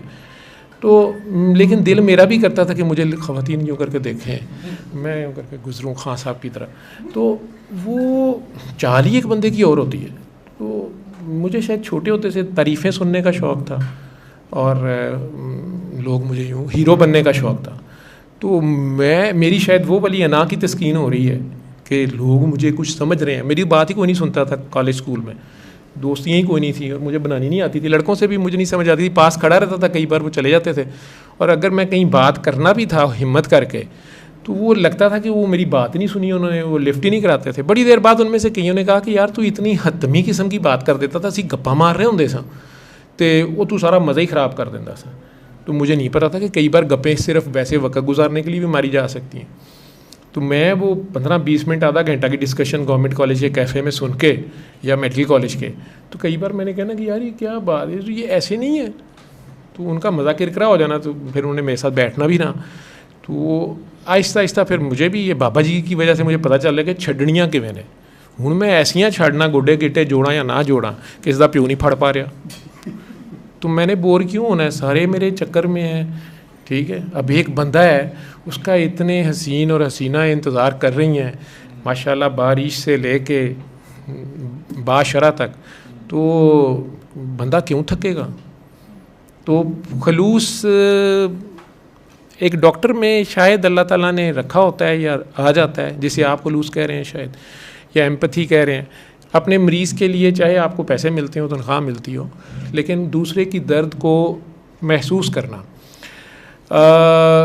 अल्लाह आपको, मैंने ये नेचर का असूल देखा है, अल्लाह के नाम से शायद कुछ लोग ऑफेंड हो जाए तो नेचर कह लेते हैं, कुदरत कह लें। कुदरत ने जिनसे ये काम लेना होता है, मैंने देखा है, उसका एक स्टाइल है, वो उन्हें बचपन से दर्द में से गुजारता है। दर्द आशनाई देता है। जब दर्द आशनाई होती है, उसके बाद जो उस दर्द से गुजरा होता है, वो अगर किसी दूसरे को उस दर्द में देखता है, जिसका दरवाजे में कभी हाथ आया ना, ठीक है, वो अगर किसी दूसरे का दरवाजे में हाथ आता देखेगा ना, तो वो कहे पहले कर देगा, ठीक है। लेकिन बाकी 3 जो वहाँ बैठे हुए हैं ना, उनमें से एक फट फ़ोन पे कैमरा सेट करना शुरू कर देगा कि अब इसका हाथ अभी आना है और इसने छलांग मारना है, this is the moment, content create करो, ठीक है। कुछ पहले ही कैका लगाने को तैयार होंगे, ठीक है, एक दूसरे को यूं कर रहा होगा, लेकिन जिसका खुद कभी आया हुआ है ना, उसकी चीख पहले निकल जाएगी, और यही दुआ होती है। तो वो दूसरा हो सकता है जिसका हाथ आ रहा था, वह एंड टाइम पे हाथ खींच ले, उसका जेस्चर देख के, उसकी चीख सुन के उसको बचत शायद हो जाए, ठीक है। इसी तरह मैं इस दर्द से गुजरा हूँ। अपना इल्म, अपनी समझ, अपनी अकल, अपने वसाइल, अपनी जिस्मानी या अकली ताकत की लिमिट पे जाके मजबूर अपने आप को फ़ील करना, और आपके दर्द का कोई दरमा ना हो, उस वक़्त अगर कोई शख्स आपको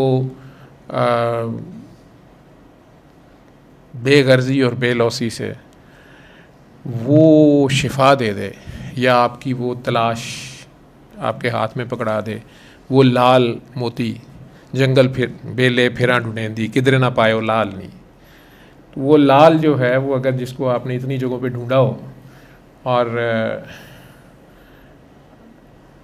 अचानक आपको धुआं दुखे मेरे मुर्शद वाला, जहाँ फूलना ता लाल नहीं, तो वो अगर आपको मुर्शद तो वो है, तो ये धुआं है। हमने सरकार के मुंह से कलाम सुना ये, तो जब उस मुर्शद का ये कलाम या उसका ये धुआं जो है, फ़कीर के डेरे से धुआं उठता है ना, दूर खबर जाती है कि वहाँ कोई है, ज़िंदगी वहाँ है। तो जहाँ फूलना, इस जान को ही जब फूला, अपने अंदर ही गया, तो शिफा मेरे अंदर थी। बताने वाले ने सिर्फ वो सिरा मेरे हाथ पकड़ा दिया, लेकिन ये इतनी बड़ी फाइंड थी मेरी लाइफ की कि उस शख्स की जो बेगर्जी और बेलौसी थी। और मैं एग्जांपल देता हूँ तो कोई मुझे कहता है जी आपने उनकी कौन सी करामत देखी, ये तो कुरान तो अल्लाह का है, नबी पाक ने बता दिए, तेरी बड़ी वड्डी गल है। तो बेगर्जी और बेलौसी को प्रैक्टिकली छोटा सा वाक़या है कि मैंने उनके सामने ही, मेरे भाई ने वो गाड़ी चला रहा था, मैं पीछे बैठा था, एग्जैक्टली वाक़या लंबा हो जाता था, कई बार मैं कहता हूँ मैं चला रहा था ताकि बात ख़त्म कर लूँ, छोटी हो जाए, वैसे ही लंबी करता हूँ। तो एक शख्स को, बूढ़े शख्स को, जो सड़क के किनारे बारिश में भीग रहा था, किसी पब्लिक ट्रांसपोर्ट का इंतज़ार कर रहा था, छतरी टूटी पकड़ी हुई, बहुत ही बसीदा सा पैंट कोट पहने, बड़ी बुरी हालत में बुजुर्गवार खड़े थे। तो गाड़ी रोक के उन्हें बैठने को कहा, वो नहीं बैठ रहे थे। वो कहते आपकी गाड़ी ख़राब हो जाएगी। तो उन्हें कहा नीचे आप बैठ जाओगे, मैंने इधर ही जाना है, मैं चला जाऊँगा। तो इंसिस्ट करके उन्हें बिठाया, हमें नहीं समझ आई, हमने कहा तकल्लुफ़न इनकार कर रहे हैं, बिठा लिया। बाबा जी गाड़ी में ही थे, बाबा जी ने बिल्कुल इंटरफेयर नहीं किया कि यार जल्दी करो, जाना है या क्या कर रहे हो, बल्कि टिब्बी गली से ही निकले और ये जो लेडी विलिंगटन है और डेंटल हॉस्पिटल, उसके दरमियान से हम निकले, या टर्न किया दादा साहब की तरफ, तो वो खड़े थे और देख रहे थे बारिश में। तो हमने उन्हें बिठा लिया उन साहब को। अब वो बैठ के भी गाड़ी के एक कोने में बैठे हुए हैं, तो उनसे पूछा कहाँ जाना है, तो उन्होंने कहा बस मैंने इधर, आपने किधर जाना है? हमने कहा जी आप बताएं आपने किधर जाना है। उन्होंने कहा मैं तो ये लोहारी ही जाना है बस, तो आप बस मुझे जिधर भी आपने किधर जाना है? तो मैं कहा जी उधर ही जाना है। हालांकि हमने मॉडल टाउन आना था, तो हमने बाटी से सीधा आना था। अब वो भाई को पीछे बैठे, मैंने उसे कंधे पे थोड़ा सा हाथ रखा, छोटा भाई वो भी समझदार है, तो उसने उसी चौक से गाड़ी लोहारी की तरफ मोड़ ली। अब वो कही आपने किधर जाना है, बस इधर उतारते हैं, बस यहाँ से साथ ही मेरा घर है। तो मुझे याद है एक मस्जिद सी है बड़ी सी, और वो घोड़े उन्होंने स्टफ़ लगाए हुए थे वहाँ पे उस वक्त, और वो चौक सा था और साइड रोड पे होके वो इशारा करी जाएंगे बस इधर उतारते, वो मेरी खोली है, वो ये वो टाट सा एक लटक रहा था एक छोटा। बहरहाल मेरे भाई ने बिल्कुल उस डोर पे जाके गाड़ी रोक दी। अब वो उतरे तो इतने के ममनून वो साहब, वो दुआएं भी दी जाएँ और अब खड़े हैं उसी बारिश, तो हम ये खड़े कि वो अंदर चले जाएँ वैसे, लेकिन खैर बाबा ने कहा पागल चलो। तो अब वो कामी वहीं से गाड़ी रिवर्स करने लगा बेसिकली, क्योंकि वापस हमने मॉडल टाउन आना था। बाबा ने एकदम उसे कहा गाड़ी सीधी रखो, गाड़ी सीधी चल पड़ी। अब आगे लक्ष्मी चौक आ गया, लक्ष्मी चौक से सर्कुलर रोड शुरू हो गई, सर्कुलर रोड से रेलवे स्टेशन आ गया। तो मैंने पीछे से बैठे पूछा, क्योंकि पहले भी ऐसे कर लेते थे कई बार बाबा जी के, अचानक जाना कहीं और एकदम कहीं इधर मोड़ो उधर मोड़ो इधर मोड़ो। तो भाटी से सुबह के चले हुए मॉडल टाउन के लिए हम कई बार शाम को पहुँचते थे, पता नहीं कितनी जगहों से होते आते। तो उस वक़्त उन्होंने अचानक, अभी शुरू के दिन थे, महीना डेढ़ ही हुआ था मैं उनके पास, उन्होंने अचानक कहा कि इधर चलो, तो सीधे आ गए। अब मैंने रेलवे स्टेशन के सामने कामी ने मुझे बैक व्यू में ऐसा करके इशारा किया कि किधर जाना है, वो ज़रा कम बोलता था। मैं कहा बाबा जी किधर जाना है? कहते तेरे घर जाना है, अपने आस्थाने, मेरे घर को अपना आस्थाना भी कहते थे, वो अपने आस्थाने भी जाना है, उधर मॉडल टाउन जाना है। मैं कहा बाबा जी तो मॉडल टाउन जाना है तो वो तो उधर से ही मुड़ना था, तो ये इधर आप, मैं तो समझा आपने इधर है। नहीं ठीक है, इधर ही चुप, और इधर से आ जाए।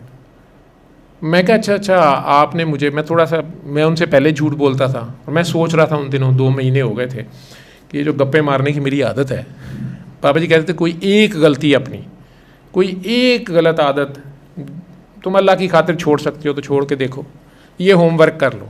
जो कई लोग आते थे जी हम असी बीमार नहीं है, असी रूहानी ताकतां लैनियां ने, रूहानियत, तो इन्हें कहना चलो फिर बेटा बाबा अपने आप से प्यार करो। अजीब सा सबक था, अपने आप से प्यार करो। तो आपने अपनी कोई एक आदत अल्लाह की खातिर छोड़ दो, अल्लाह से दुआ मांगो कि या अल्लाह मेरी मदद कर, मैं इसको छोड़ लूँ।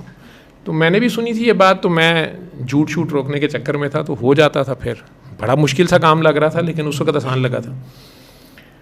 तो मैंने हंस के कहा अच्छा वो आपने कहा कि मैं झूठ गिना जाएगा, तो मेरे झूठ को सच करने के लिए अब गाड़ी। तो एकदम पीछे मुड़ के कहते हैं कि तेरे झूठ सच से मुझे क्या लेना देना है, और उसकी इज्जत नफ्स मजरू हो जानी थी। ये सबक मुझे किसी यूनिवर्सिटी, किसी कॉलेज ने, किसी उस्ताद ने उस वक्त तक नहीं सिखाया था। मैं उससे पहले भी लोगों को लिफ्ट देता था, बाइक पे भी देता था, और ऑफ द ट्रैक भी जाता था, और उन्हीं के सामने फिर यू टर्न ले भी लेता था। थोड़ी सी खुशी भी होती थी कि उसको एहसास होगा कि मैं उसकी खातिर इधर आया हूँ, और वैसे मैंने इधर नहीं आना था, ये मेरा रास्ता नहीं था। लेकिन मुझे नहीं पता था कि इसमें भी उस इंसान की इज़्ज़त नफ्स मजरू होती है। मेरे ख्याल में तो मैं बहुत बड़ा एक अच्छा काम कर रहा था, लेकिन उस अच्छे काम में भी उस शख्स का फ़ायदा होने के बावजूद उसकी इज़्ज़त नफ्स मजरू हो रही है, ये मैंने नहीं सोचा था। जितने कंसर्न से उन्होंने मुझे वो उस वक्त सिखा दिया हम दोनों भाइयों को कि तुमने जतलाना भी नहीं है, कोशिश करो कि उसको, क्योंकि इज़्ज़त नफ्स वैसे तो उसकी उस वक्त बैठने में, उन्होंने मुझे कहा बाद में, उन्होंने कहा तुम उसको, जब वो नहीं बैठना चाह रहा था जनाब नेकी कमाने के चक्कर में, काका बाबा कई लोग ऐसे होते हैं वो नहीं लेते किसी का एहसान, तुम्हें नज़र नहीं आ रहा उसने वो टूटी हुई छतरी नहीं बदली है, और वो नहीं उसी लंडे के कोट में फटा पुराना जो भी है अपनी वज़ा कता में वो खड़ा है, तू उससे ज़िद करी जा रहा है। फिर वो मैंने दरवाज़ा खोला हुआ था ना, कल्टस थी उसको, हमारे को याद है, तो वो कहीं आपकी गाड़ी ख़राब हो जाएगी, तो मैं कहा जी वो तो अभी भी हो रही है, बारिश हो रही थी तो वो सीट पे पड़ रही थी। तो मुझे अब एहसास होता है कि शायद उन्होंने इस वजह से कि ये बेवकूफ़ आदमी गाड़ी गीली करी जा रहा है, तो शायद वो इसलिए फिर बैठ गए थे, जो साहब भी थे। लेकिन मुझे बाद में पता चला कि बाबा इसको एक और एंगल पे जाके देख रहे हैं, और मुझे उन्होंने दिखाया कि अगर तूने ज़िद करके नेकी कमाई ली थी तो अब उसकी इज़्ज़त नफ्स जितनी बचा सकता है बचानी थी, ताकि उसकी रूह, मैंने कहाँ ज़िंदगी में उस बंदे को कभी मिलना है या उसको जताना है या उससे कोई रिवॉर्ड मांगना है, लेकिन उसका इस लेवल पे एहसास करना कि उसको वो एहसान ना लगे, उसको लगे ये बाय द वे फिर हो गया, मैं आ ही इधर रहा था, जब मैंने कहा था मैं इधर ही आ रहा हूँ, तो वो मज़ीद ना परेशान होता रहे, क्योंकि बड़े बड़े हसास लोग होते हैं। मैंने फिर वक्त ज़िंदगी में मैंने देखे ऐसे लोग जो अगर मेरे से शिफायाब, मुझे रात के 4 बजे, मैंने तो गुनाह दिया ना डॉक्टर साहब का, लेकिन अगर मैंने किसी को जाके रात के 4 बजे हेल्प की, किसी भी तरह से सूरह रहमान सुनाई या किया, तो ऐसी रूहें, ऐसे लोग हैं कि आज तक रोते हैं उस एहसान पे कि मैं तो अपने खुदा से जुड़ा हुआ था, मेरा तो उससे ताल्लुक़ था, ये मेरे घर वालों ने आपको बता दिया मेरी बीमारी, मेरा जो भी था मेरा, तो वो तो हो गया, ये नहीं मेरे से उतर रहा। आपको ये अफसानवी कहानियाँ लगेंगी, लेकिन मैंने उन लोगों के आंसू खुश्क होते नहीं देखे, और मैं मजबूर हूँ, शर्मिंदा हूँ। एहसास का एक नया लेवल है आप लोगों के लिए, हमारे लिए शायद ये कोकाफ की कहानी होगी, लेकिन सादात में मैंने ऐसी रूहें देखी। मैं नहीं मानता था ज़ात पात को, लेकिन अगर रब किसी को फजीलत दे तो कुछ तो होता होगा, ये मैंने देखा। ठीक है, और ये नहीं है सिर्फ सादात में, फिर आल में भी मैंने देखे हैं। आल जो उनके राह पे चल पड़े, उनमें भी ऐसे लोग देखे हैं, ऐसे हसास, ऐसे दर्द रखने वाले लोग, कई साल से दर्द में हैं कि लोग बहुत दर्द में हैं, खुद कुछ भी नहीं है उन्हें। ठीक है, अब्बू बेचारे कितनी मेहनत करते हैं, मैं इनके लिए कुछ कर नहीं सकता, करीबी जा रहे हो, कहना नहीं है तो कुछ नहीं है, तो ऐसा है तो उसके बाकी बहन भाई उसका एहसान लेने पे तैयार नहीं है, तो ऐसे भी हैं। लेकिन बहरहाल ये वो खुद देता है, ये इंसाइट, ये उसकी देन है, जो जिसको आप नेचर, खुदा, कुदरत जो भी कहते हैं। अब ये क्यों है फ़र्क, इसमें मल्टी फैक्टर्स हैं, इसमें माँ बाप का भी रोल है, इसमें उस्ताद का भी रोल है, ज़माने का और माशरे का रोल है।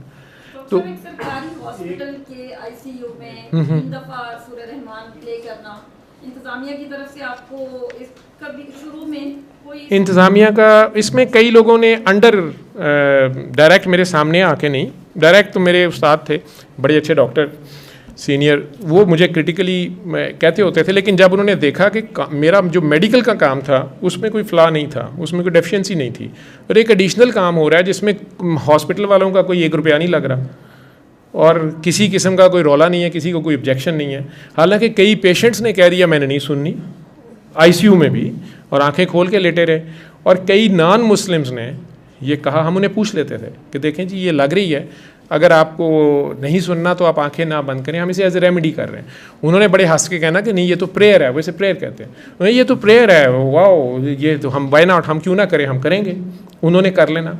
और कई मुस्लिम्स ने कई बार हमें रिफ्यूज़ कर देना कि नहीं मैंने, और पर्टिकुलरली वैसे शायद मरीज़ सोया हुआ हो, वो लगते साथ आंखें खोल के वो बैठे रहते थे। वीडियोस भी हैं कई बनी हुई, कोई चैनल पे बनाने वाले आए हैं, वो इंटरव्यू कर रहे हैं, उनमें से एक आध बंदा बड़ा एग्रेसिवली कह रहा है कि जो मैं नहीं सुनता जी, मैं वेंटिलेटर पे भी रहा है 4 महीने, मैं नहीं सुनना। तो अगर हम उन्हें फोर्स करते तो शायद वो शिकायत करते। ठीक है, हाँ लोगों ने मुझे अपने कोलीग्स में से कईयों ने आके पहले ये एतराज़ात किए कि डॉक्टर साहब ये आप क्या कर रहे हैं, क्लिनिक चलाने के लिए कर रहे हैं, या कुरान मजीद को किसी वकालत की ज़रूरत नहीं है, कुरान मजीद को साबित करने की कोई ज़रूरत नहीं है। मैं कहा भाई मैं कुरान मजीद नहीं सुना रहा, मैं कुरान मजीद की, मुझे कोई जिसने हिफाजत का ज़ुम्मा लिया वो जाने, उसका कुरान जाने, मुझे नहीं मसला, मैं अपनी बात कर रहा हूँ। तो इलाज के तौर पे तो उसमें रेजिस्टेंस भी आई, कई लोगों ने उसे बंद करवाना भी चाहा, कई एमएसएस ने मुझे कहा भी आके कि हमें कहा गया है, कुछ लोग बड़ा एतराज़ करते हैं कि ये नॉन साइंटिफिक है, मजाक भी उड़ाया कई लोगों ने, लेकिन चलती रही। और हाँ ये होता है कि वो जो स्पीकर लगाया जाता था मुख्तलिफ़ तरीके से, कभी उसको कई बार लॉक में रखना पड़ता है, वो चोरी हो जाता है। ठीक है, उसमें से SD कार्ड चोरी हो जाता था, तो वो इस तरह के काम हो जाते थे। वो सरकारी अस्पताल के तो बाथरूम की टूटी भी रोज़ चेंज करनी पड़ती है, उसे भी जंजीर से बांधना पड़ता है। तो हर जगह ही इमाम के नुमाइंदे थे है ना, तो वो तो मुश्किल काम है। तो ये काम जाता नहीं। आपके साथ हुआ कि इतनी बड़ी बीमारी से आप निकल गए, उसमें से कुछ ऐसा कोई पेशेंट्स भी ऐसे थे जो जिनको शिफा मिली? बिल्कुल मिली, तो मैं बता रहा हूँ, नहीं तो मेरा दिमाग ख़राब है, टाइम ज़ाया करता हूँ लोगों को। जी जी जी जी जी जी जी वालेकुम सलाम बेटा, बिल्कुल ठीक, आप आपके सामने हूँ।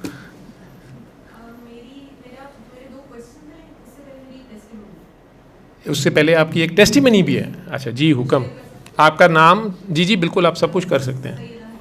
सैयदा हरीम, और आपका फील्ड या आप क्या करते हैं, छोटा सा तारुफ अपना दे दें। एक स्कूल में प्रिंसिपल हैं आप, ठीक है, मदरसे जी, टीचर। जी। मेरा मेरी टेस्टिमनी ये है कि सूर्य रहमान थेरेपी का ट्रीटमेंट मुझे पता चला लास्ट ईयर से, तो अब 1 साल हो गया।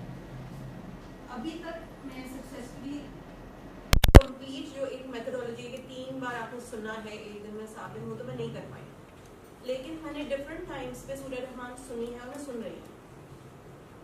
मैंने स्टार्ट किया था आपकी वीडियोस देखकर दुआ से, और उस दुआ जब मैंने स्टार्ट की उस वक्त मुझे क्रॉनिक डिप्रेशन था।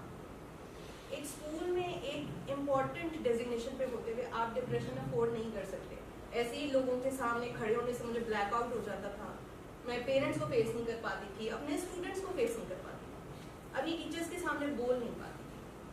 मुझे इतनी ज़्यादा सोशल एंग्जाइटी थी, प्लस अपने घर से बाहर नहीं जाना चाहती ड्यू टू एनी रीज़न।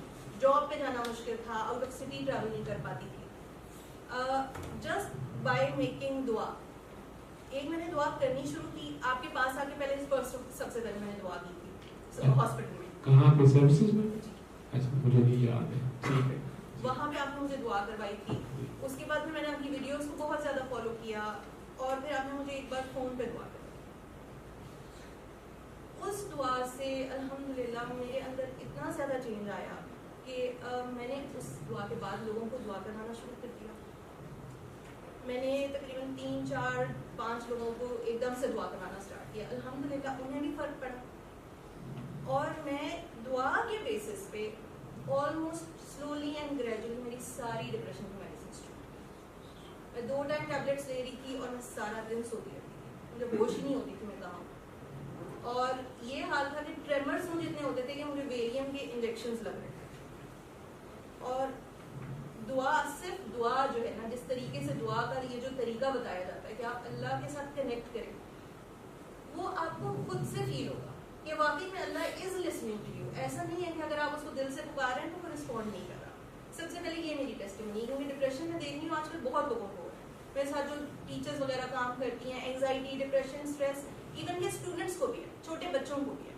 तो ये थेरेपी तो डेफिनेटली सब करें, मैं भी कोशिश कर रही हूँ, अल्लाह मुझे तौफीक दे, आप भी मेरे लिए दुआ करें कि रेगुलर कर सकूँ। लेकिन दुआ जो है ना, it can change your life, it is a life transformation, सिर्फ जो दुआ है ऑनेस्टली। अच्छा, मेरी क्वेश्चन अब 2 हैं बाबा।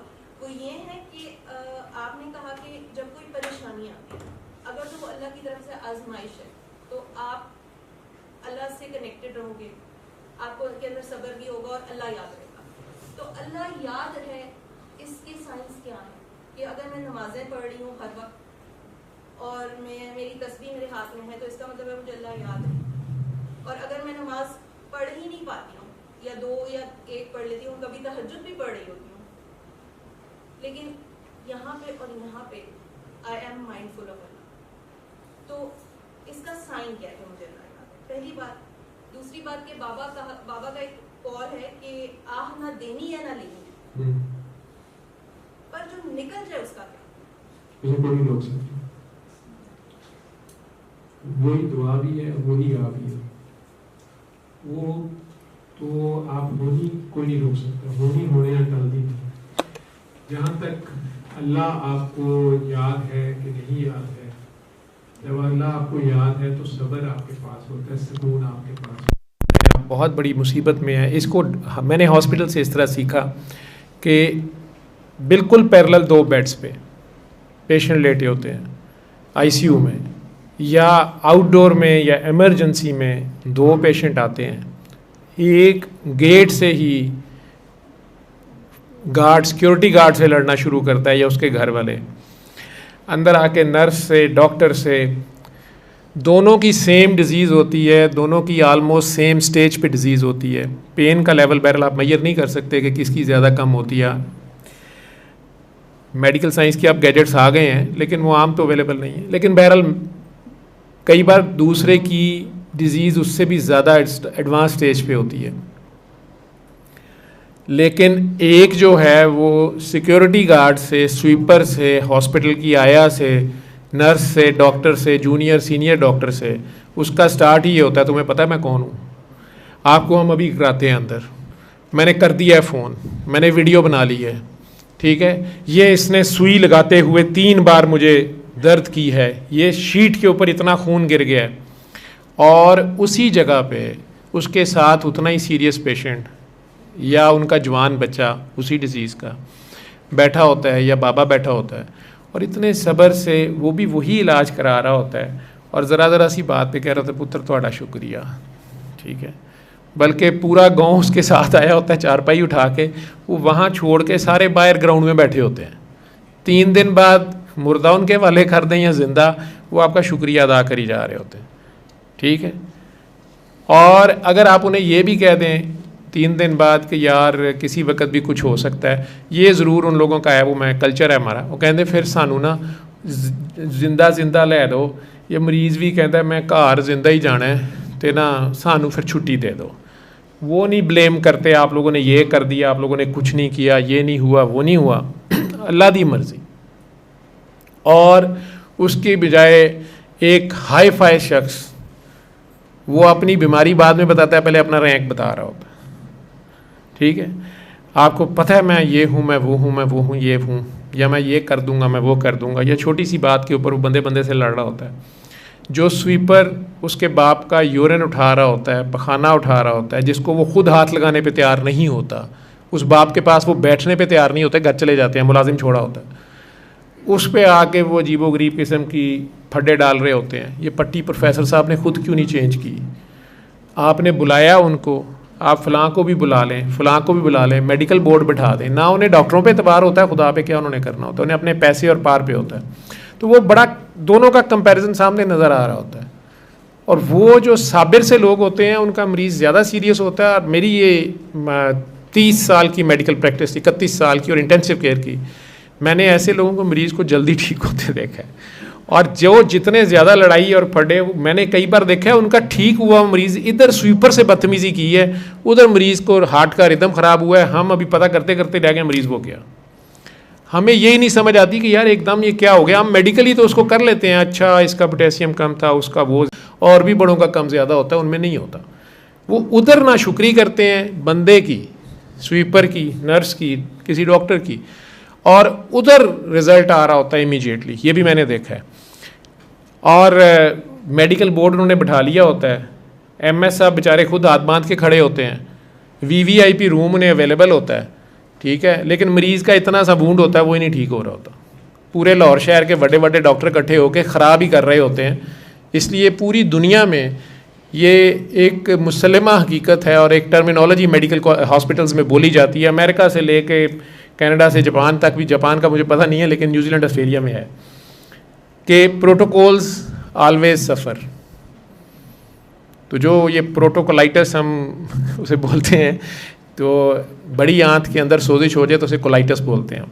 तो प्रोटोकॉल पेशेंट्स जो होते हैं जिनके पीछे फ़ोन आ रहे होते हैं, तो वो पेशेंट यूजुअली सफ़र करते हैं। इवन डॉक्टर का अपना भी, या डॉक्टर भी फैमिली में है बड़ा डॉक्टर, सफ़र कर जाते हैं। They usually never get treated, they either get over treated और दे गेट अंडर ट्रीटेड। वो बड़े बड़े प्रोफेसर मिल के भी वो उस प्रोटोकॉल का इलाज कर रहे होते हैं, वो उन साहब को सेटिस्फाई कर रहे होते हैं जो सर पे खड़े होते हैं जिन भूत बन के, खुदा बन के, उस मरीज़ का नहीं कर रहे होते हैं। और सामने की चीज़ मिस हो जाती है या ओवर ट्रीट हो जाता है। वो गुर्दा निकाले बगैर भी गुजारा हो सकता है, लेकिन नहीं इन्फेक्शन फैल जाएगी। उसके मुकाबले में दूसरा पेशेंट बड़ा हुआ है, उसके स्टोन में इन्फेक्शन भी है, लग रहा है गुर्दा चले जाएगा, चलो 2 दिन इंतज़ार करते हैं, ट्यूब डाल के देखते हैं, पस निकाल के देखते हैं। उसके ऊपर थोड़ा सा बोल्ड डिसीजन डॉक्टर ने लिया, फ्री ऑफ माइंड होकर, ठीक है। इधर नहीं ले रहा, इधर रिस्पॉन्सिबिलिटी कोई भी नहीं ले रहा। वो पूरा जो गैंग है ना, वो बोर्ड ऑफ डॉक्टर्स का, वो असल में अपनी अपनी स्किन भी बचा रहा है और एक दूसरे को भी बचा रहा है। तो वो आपको तितर दिखा देंगे। फिर हमें तो हमारे गांव में छोटे होते नाई ने दिखाया था, तो वो एक चिड़ी, तो वो चिड़ी दिखा देते हैं, ठीक है। तो वापस सुन्नत याद आ जाती है कि भी सुन्नत पे भी रहना है, तो वो सुनता कर देंगे ने पढ़ के। तो वो प्रोटोकॉल ओवर ट्रीट हो जाते हैं या अंडर ट्रीट होते हैं, they never get treated usually, क्योंकि उन्हें खुदा नहीं याद होता। जब खुदा नहीं याद होता तो सब्र पास नहीं होता। सब्र होना ही तब है जब आपको किसी का इंतज़ार है। जिसका इंतज़ार है उस पर आपको एतबार है। जिनके वो सब्र होता है उनके वो साथ होता है। लेकिन डॉक्टर साहब प्रोटोकॉल को ही बेड मिलता है सरकारी हॉस्पिटल में? नहीं, हमारे वार्ड में नहीं होता ये। नहीं, मेरे यहाँ वार्ड में नहीं होता ये। मैंने 10 साल प्रमोशन रखवाई रखी है, लेकिन मैंने नहीं दिया था। वो अब लंबी बात हो जाएगी। वो इस मुल्क का हाईएस्ट अथॉरिटी पे जो बंदा है वो गवाही देगा, अगर अल्लाह उसे तौफीक दे तो वो गवाही देगा कि वो मेरे साथ खड़े होकर बेड नहीं ले सका था, मेरे सर पे खड़ा हो के नहीं ले सका था। और पाकिस्तान अखबार के एक जावेद साहब हैं, वैसे उनका नाम प्यार से उनके दोस्त जावेद कालिया कहते हैं, वो गवाही देंगे, उनके कैमरे में होगा सारा कुछ, उन्होंने बंद करवा दिया था। तो मैंने कहा था कि सॉरी, ठीक है। यहाँ तक उन्होंने मुझे कह दिया था कि तुम्हारा बाप होगा तो क्या तुम बेड नहीं दोगे, ठीक है। तो मैंने उन्हें कहा था कि बिल्कुल मैं अपने बाप के लिए बेड चाहूँगा कि हो, लेकिन मैं किसी का बाप उठा के नहीं डाल सकता अपना बाप, ना मैं डालने दूँगा, ये नहीं हो सकता। जी सॉरी बेटा, हरीम नाम बताया था आपके? दोनों आंसर हो गए? अच्छा जी बेटा हिना जी, क्या करते हैं? आप ही टीचर हैं जी। इंटरेस्टिंग ये है कि मेरे 3 क्वेश्चन थे, जिसमें से 2 तो सिस्टर ने पूछ लिए और मुझे आंसर भी मिल गया। तीसरा क्वेश्चन मेरा ये है कि मुर्शद एक से ज़्यादा हो सकते हैं, क्योंकि मेरा आपसे रब्ता हुआ था लास्ट ईयर जब मैं मुर्शद पाक जो है पर्दा कर गए थे, और मुझे आपकी वीडियो से और वो वाइब सेम वाइब फील होती है, क्योंकि मैं सेम सिस्टर की तरह ही ना सोशल एंजाइटी में चली गई थी उनकी डेथ के बाद, और टैबलेट पर थी मैं अल्हम्दुलिल्लाह। ऑलमोस्ट 6 to 7 months हो गए कि मेरी सभी मेडिसिन छूट चुकी हैं। मुर्शद एक से ज़्यादा हो सकते हैं? ये आप मुझे बता रही हैं, ये पूछ रही हैं?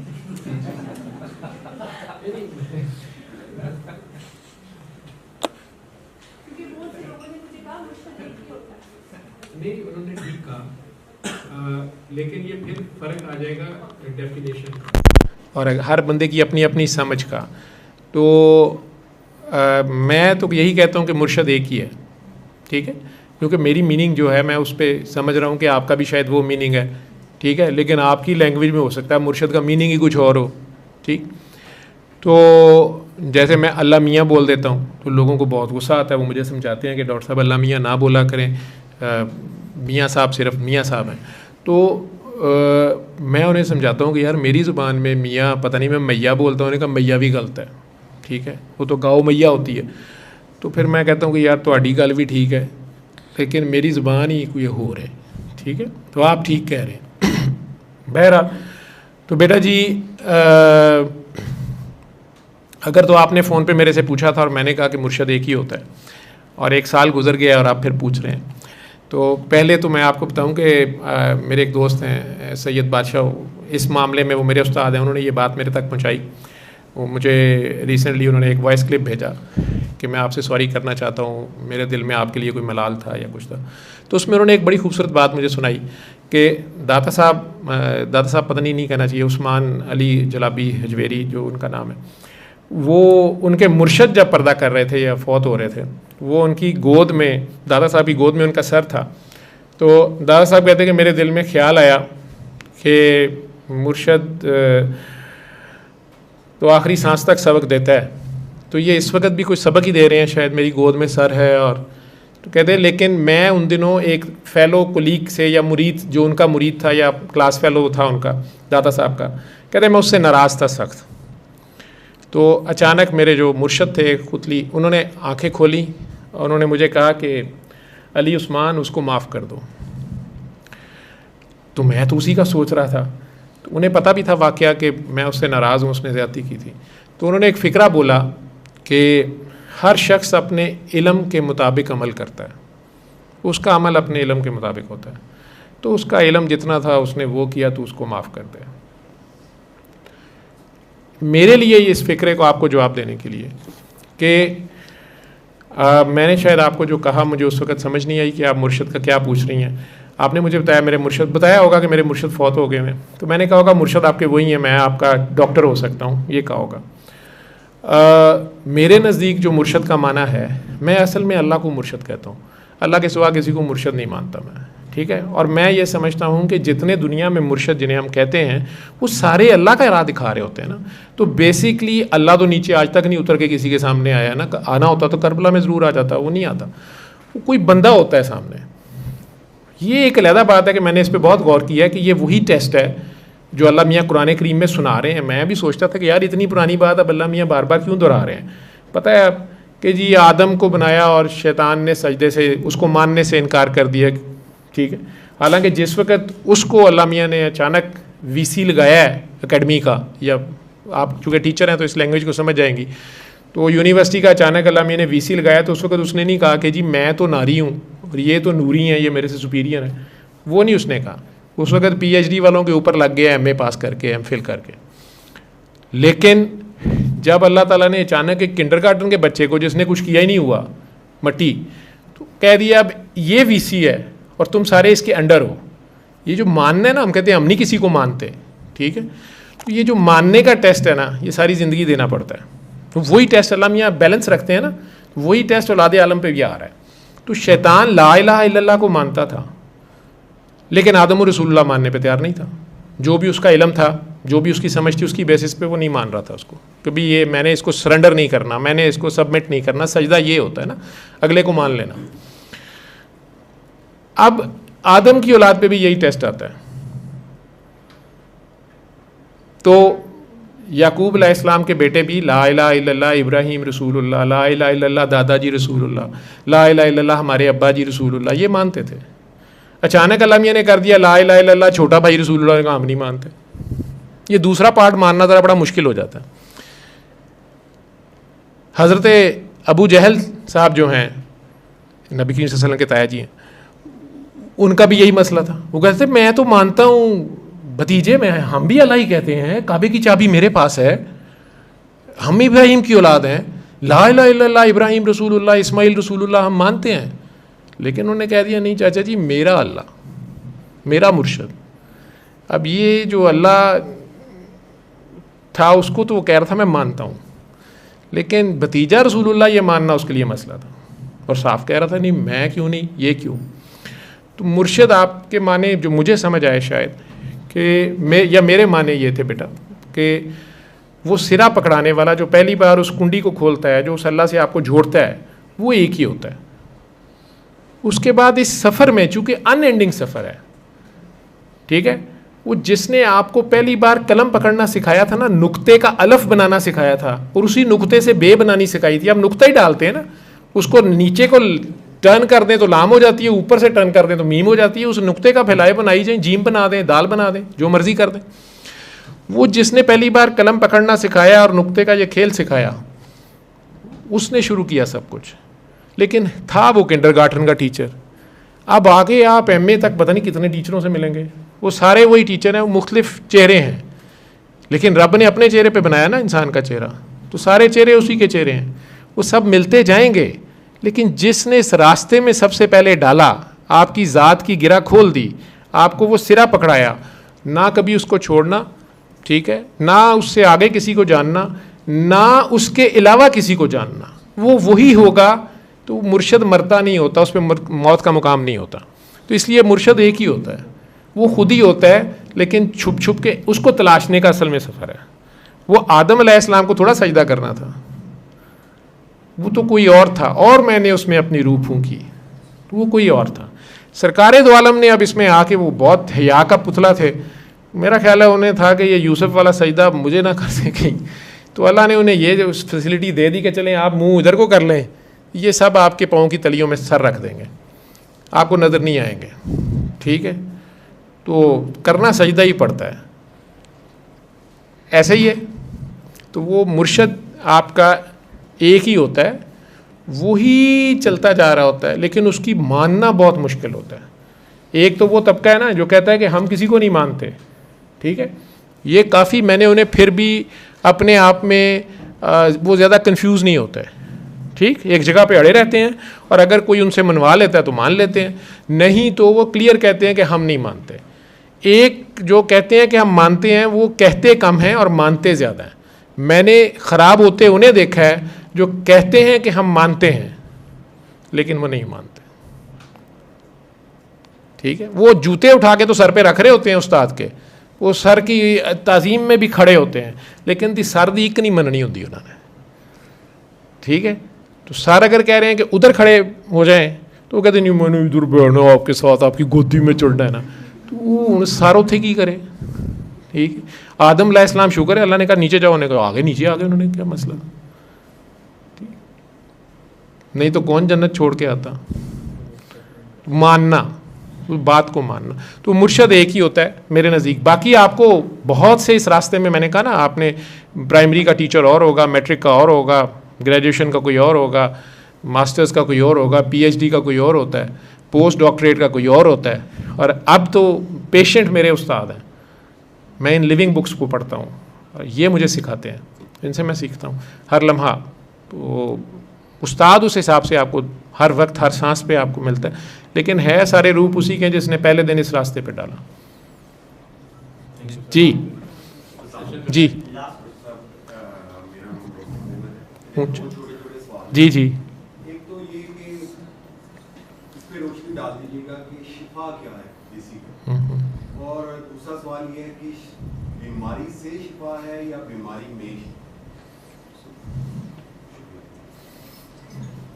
आप लफ्ज़ों के खेल में उलझ रहे हैं और बाल आपने इतने संवारे हुए हैं, उन जुल्फ़ों के चक्रों में हमें फंसा रहे हैं।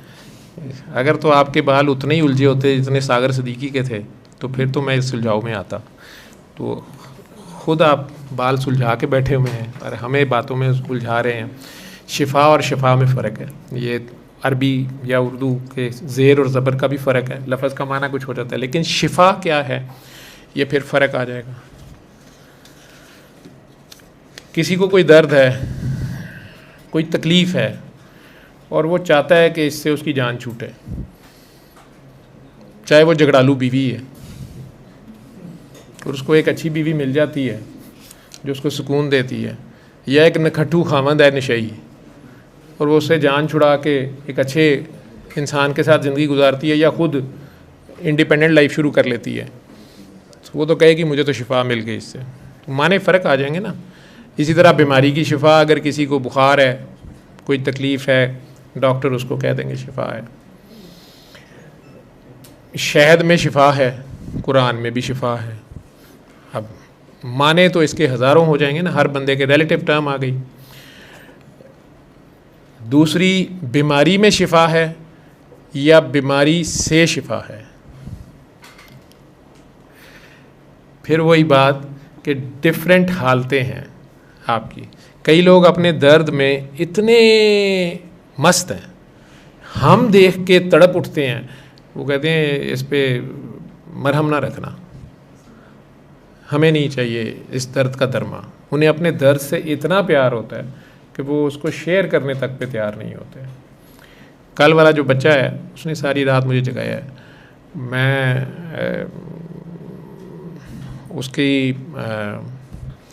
उसने सिरा भी नहीं पकड़ने दिया मुझे, ठीक है, वो पकड़ना ही नहीं चाहता था, वो भी नहीं पकड़ना चाहता था। उसने बार बार कहा, उसने मैं तो आया ही नहीं, मुझे तो ये लाया। तो वो साहब अपनी ज़िम्मेदारी अपनी तरफ से पूरी करके बैठ गए हुए थे कि मैंने बता दिया जो बताना था। उसको तो नहीं पता था, लेकिन मेरा ख्याल है उसको हम दोनों से ज़्यादा पता था। जिस पे गुजर रही होती है ये तो वो जानता है, अब उसमें से वो निकलना चाहता है कि नहीं। ठीक है, एक बंदा बदले की आग में झुलस रहा है और उसको मैं कहता हूँ कि आप इसमें से निकल सकते हैं, आप लेट गो कर दें, आप दुआ दें दुश्मन को।